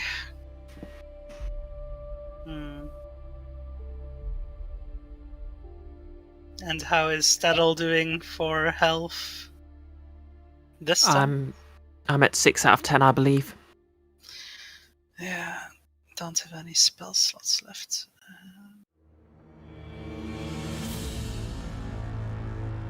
You could just try killing the swarm. Yeah. Whacking is always an option. Yeah, I think Stonk is, after all that he's been through with spiders lately, not very keen on it, but he's still like, okay, well, Tattle needs help. Better try to sort this out. So, yeah, Stonk is gonna move up Okay. to the spider worm and swarm and just, well, Thunderclap would also hit Tattle, so just stab him. All right, stab him. Roll the With a attack. rapier. Oh, with a rapier is good. That's a good stabbing implement, to be fair. One would hope so. I haven't been rolling great today, so. Okay, I think I'm gonna have to use my inspiration here because I just rolled a 2 + 5. Ooh, yeah, you may as well. I mean, battle's going to be over soon. Use it or lose it, basically. Well, not much better. 11 total. I'm afraid not. It's very close, but I'm afraid not. Yeah. Just misses. But you're not hitting Tattle either. But yeah, no luck. Do I have anything else that I can do? You might have more Bardic Inspiration. I think you might have one left if you want to throw it around to anyone. Oh, I still have 2 Bardic Inspiration, yeah. Oh, right. Just, yeah. Because I think that's your only bonus action you have. Yeah. Nothing that I can. I heard that.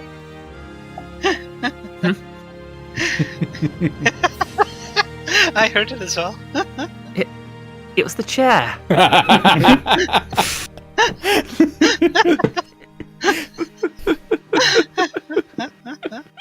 All right, it's going to be Aegis up next. If Yeah, so Bardic Inspiration to Aegis, I guess. okay, Aegis, have you already got Bardic Inspiration? Ben? No, I don't think so. Sweet. You got it now then. Nice. Alright, Aegis, your go. You have Bardic Inspiration and I am pleased to announce flanking. Yay! It's finally happened. As well as help. which As well won't as help. because there's already flank. Oh yeah. Yeah, what does help? It normally gives you advantage, but you've already got advantage from the flanking in this case. Alright, and I've got Inspiration and Bardic Inspiration. Yeah, so normal inspiration you can use as a re-roll if you need to. Bardic Inspiration is it a D6 at the moment? I think it's a D6 that you can add to your roll. Okay. You have to add that before I tell you whether it fails, I think. But after you know what the number is. Okay. I mean, knowing that it seems to be on its last legs, Aegis is going to switch to his maul. Okay. And Go and whacking. Yeah. Going for a smashy. Same way you've dispatched every other spider. Yeah. This is how it ends. Alright, that was a 7 on the first roll. And 12 on the second one, so 16 to hit. 16 to hit does hit, yeah. So roll your damage. 6 plus 2. 6 damage. 6 Can I damage? use Inspiration to re-roll the damage? No, it's only on attack rolls, but that is enough. Oi! Bringing that mace down again straight on its head. Its neck kind of just shrinks into its shoulders. Just keep on press it smashing. down. Yeah, Keep on just smashing. whack it, just boom. And the Ettercap dies in screeching agony. But it is dead. Spiders! All that's left is the swarm of spiders. You've got your movement still, of course, in any bonus actions, but after that we will go to Imp. I'll move to the swarm. Imp, your best buddy's covered in spiders. Yep. I'm a book in it. A book. And a book. Handbook. I also get 1 HP back. Oh yeah, from the house. Yes. Plus 0 because I have no charisma, but plus 1 of my warlock level. Okay. And then I same as I did earlier, just flicking things off with the daggers. Just 1, 2, 3, Yeah. 4. Individual. I love Yep. that. Yep. Yeah, I like that. I like that a lot. Do I have enough movement to get to the other side of Aegis of the swarm? Yeah, I think so. Yeah, no problem. Yeah. Just For enough. that sweet flanking. Oh yes. I mean, if you wanted flanking, you could just go to the opposite side of Stonk as well if you didn't have the space. But I could yeah. also have done that. Yeah. But No, yeah, I know. you're good. You're good where you are. Yeah. That would have been the same amount of movement actually. 14. 14 hits. Excellent. Where's my d4? Which is a... Oh, that's the worst possible roll. 6 damage. Okay. Takes a little bit more. A few more spiders flicked off. Okay, bonus action attack. Yep. Terrible. Better by 1. 14 again. 14 hits as well. Okay. 2 damage. 2 damage. Okay. It's still up. Just flicking him off. We go over to Sal. Well, I think the most reasonable thing for me to do is to move down here Yep. and throw a firebolt. Yeah, absolutely. Nothing wrong can ever happen with a firebolt. Fire has good. caused us no problems in this adventure at all. Absolutely not. 24 to hit That hits, or yeah. 10 damage. 10 damage does it. The spiders are all disintegrated around, and you That spider swarm has been some Scooby-Doo shit, man. are out of initiative, and you have won the Pure Water quest. Well done, everyone. Well, is As the the water spiders- actually going to be Yep. pure? You turn around, and the water turns back to the purest of blues. The forest will take a while to recover, though. It is still covered in webs, and all of that is going to eventually, I suppose, heal, and, you know, nature will come back and reclaim the forest. But yeah, you've done it. What about all the corpses in the trees? What happens to them? Well, they stay dead. The animals eat them. The animals The animals will eat yeah. them. It's the circle of hanging out. life. It moves us all. Mm. But yeah, you have the pool, so you gain a bonus at 100 XP for clearing the pool. I will top up all of this at the end as well and let you know. But you do get that. And yeah, there is if you're looking around, there is a sort of small webbed cocoon. It's spherical. It's attached to the pool. It's quite easily visible because all of you have dark vision. And you can all look at that. I'm going to suggest Aegis take a look at it, just because everyone else has got exploration XP so far. I haven't. You had it last session. Aegis has none. Did I? Actually, I got Did you not get it Tattles last because session? Tattle. Yeah. Tattle got it last succeeded the session. roll. Oh shit, my bad. Yeah. I thought Tattle got some at the goblins, but I must be wrong. Okay. Nope. Yeah, that went to Sal because Sal could No. read it. I got that from the spiders, but from the goblins. Oh wait.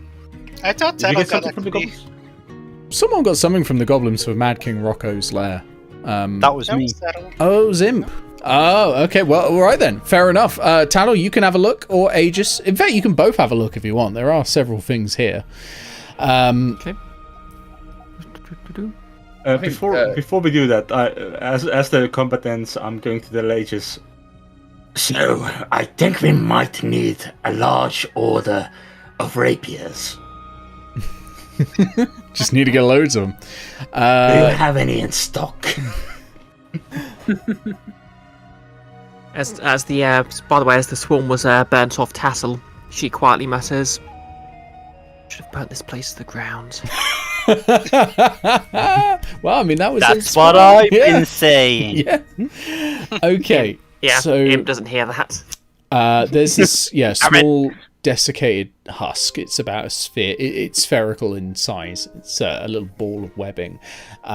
If you pull that apart, you find a small shriveled hand that belonged to a fairy. And they're about the size of like a gnome or something. So they're about 2 feet tall. And it is clutching a small tear of parchment.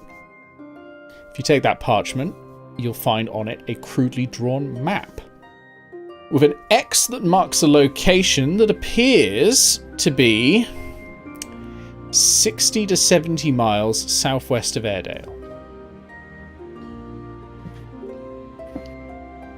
And you gain 50 experience points. Is that me or Aegis? That was you, Tattle, because you were looking at that one. Aegis, you're going to be looking at something else. So Aegis, you are... I think you're probably, inspecting the pool? Because you've not seen this pure water before, right? I think he's probably looking all around, just trying to understand the area, I guess. Okay. Well, one thing you find as you're looking around... Ooh, that one's an interesting one. Ooh, which one do we do? Yeah, okay. So you find in the pool someone has left behind something. And it is a ring. And if you fish it out, you find it's not magical. Because when you touch magical things, you get that feeling, like a tingling in your fingernails and your teeth feel a bit weird. But what you see on it is it's a signet ring, right? And it's got a signet on it of an old dwarven noble house, which you would recognize. You know that these signet rings are usually used as keys to open something. You would slot it into a small circular hole, the signet part, and turn it, and you would be able to open a door or a vault or something like that. You know that centuries ago, one such clan with this signet set up a mine in the hills to the west of Airedale. You think it's probably about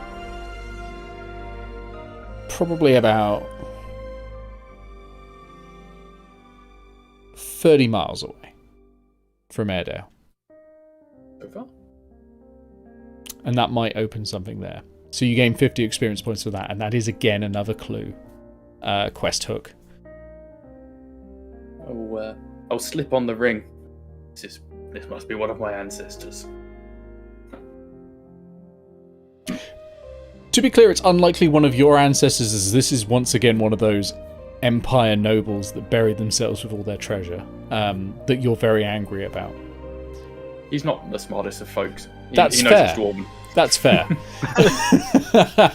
Yeah, mark down that you have a fine ring. It's beautiful. It would probably fetch quite a bit of money, but also that it might be used as a key to something.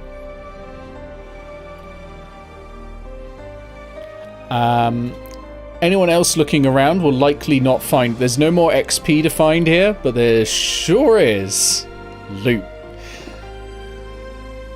I will follow Tattle's example from last time and cast Detect Magic as a ritual. Okay, while you're doing that, what are Imp and Stonk doing?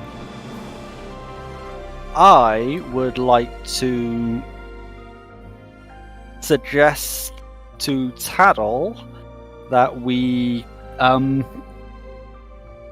check out the corpse of the creature, the Edda, what was it? The Etiquette. Yeah. And yeah, for any poison it might have. And then help extract it if we can. Kim, Time for a good old necropsy. Yep. So this is going to be... This sort of comes either under medicine or survival. I will let you roll your choice over either of those. And I'll have a roll from both of you, please. Can I give Aerie advantage? Oh yeah, you can help instead. Yeah, that's fine. Yeah. Yeah, that is preferable to me because she has rolls that will actually do something. No, that's fine. Yeah. Yeah, that's cool. It's +5 whatever I roll, so I'll just roll with advantage. Okay. An inward no, but she's better at it. That's a 16.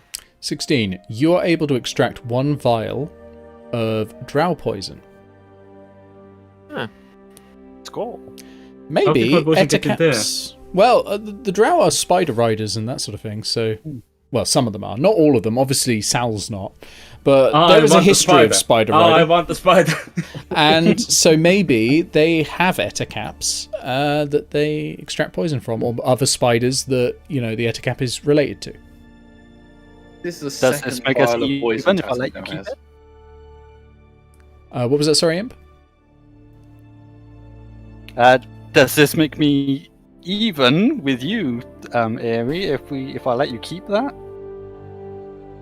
Close, but not quite. I won't even try to steal it. Tattle's Tell you a what, I'll think 40k about it. dwarf. Damn it. Okay. Put it in the grudge book.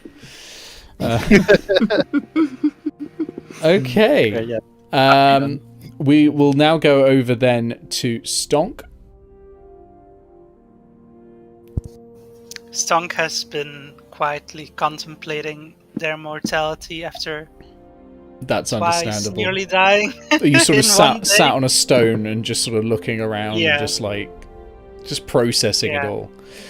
Exactly. Okay, well you sit down on a stone and your foot kicks against something. And everything's covered in webs, so it's really hard to see. It's like when things are covered in snow, right? But your foot kicks against something and you lift your leg and there is a small pouch attached to it. And it appears you found, amazingly, all of the loot.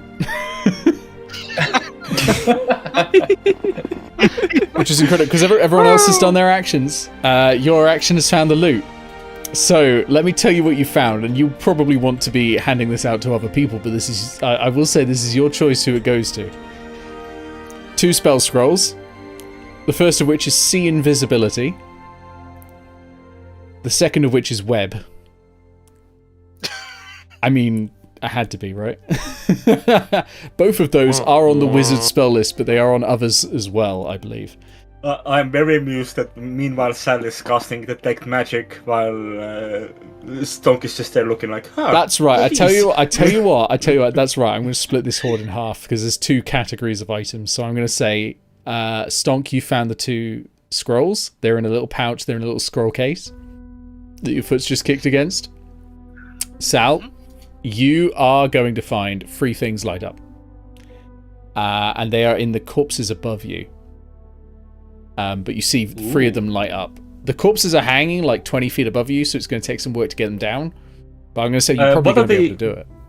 What are they attached by? Web. From a Firebolt, forest Firebolt. canopy. Yeah, do, and they drop to the ground. Let me roll for how many of the items you've just smashed. Ooh, one That's of them. fair. Okay, so the potion of greater healing is off the table. But what you do get when you're looking on there is a potion of fire breath and a potion of growth. Ooh. And as you're looking at these corpses, you find yet more of these hourglass symbols on their wrists. Very strange. There's definitely some group sort of insignia going on here. But yeah, 1 potion of fire breath, 1 potion of growth. Both of them are, I think, rare tier. They might be uncommon, but they're pretty good potions regardless. Can you repeat that, please? One was Fire breath, and the other one was growth, which does the effect of enlarge from enlarge reduce. Fun. Yeah. And you might, want to trade them for some spell scrolls, being the wizard. and the wizard is all about spell scrolls. But yeah, I mean, you can come to terms on that. I'm going to go up to Stonk, offer the potion of growth and trade. Big Stonk. Just huge. These things The Stonks meme upwards. Which potion is that exactly? Enlarge. Yeah, you become one side. You become Giant. large. It's like Alice in Wonderland, where there's that. I think like that Eat Me cookie that made her really big. It's literally that. You become twice the size. Your punches and all that do way more damage and stuff like that. Stonk was contemplating keeping the invisibility potion for scroll for himself. It is a bard spell as well. I will say, you may keep that. Just give me the other one. Okay. Web is That's just fine. wizard, Yeah. sorcerer, and artificer. And I don't think you've got anyone else in the party that can use it, so that would make sense. Secret. Gives the I can see through Fireball's eyes, and Fireball can already see invisibility. Well, that's true. Tressums can, yeah. Good point. So, yeah, you can use your special wizard feature to learn that spell permanently. It is, I believe, is Web first level? Because if so, you can do it straight away, basically. Oh, it's second level, so you'll have to level up twice, I think, to get second level spells. But that's not far away. Speaking of levels up, I will tell you the exact XP that you're all on in a minute, but you all level up to second level. Well done. That was a damn difficult quest, wasn't it?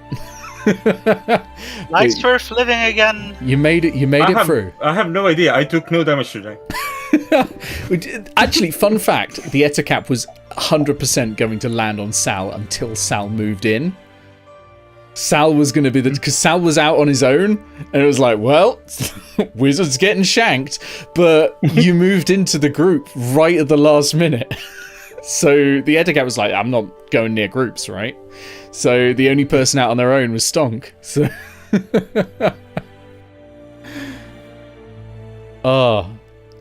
but yeah, Stonk had moved to the group and then everyone moved away, so they abandoned Stonk. Yeah, Stonk was it's just true. one You're square abandoned. away. If there'd been one square closer to me, I could have given the disadvantage thing.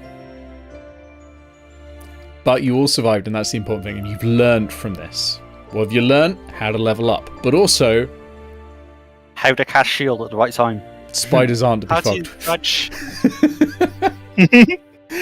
How to dodge? Yeah, but I mean, you all played really, really well. Like that first fight against those wolf spiders was incredible. Like that was meant to be as hard as the goblins, and yeah, you beasted it. I was really impressed. And this was the boss fight. It was meant to be extremely hard.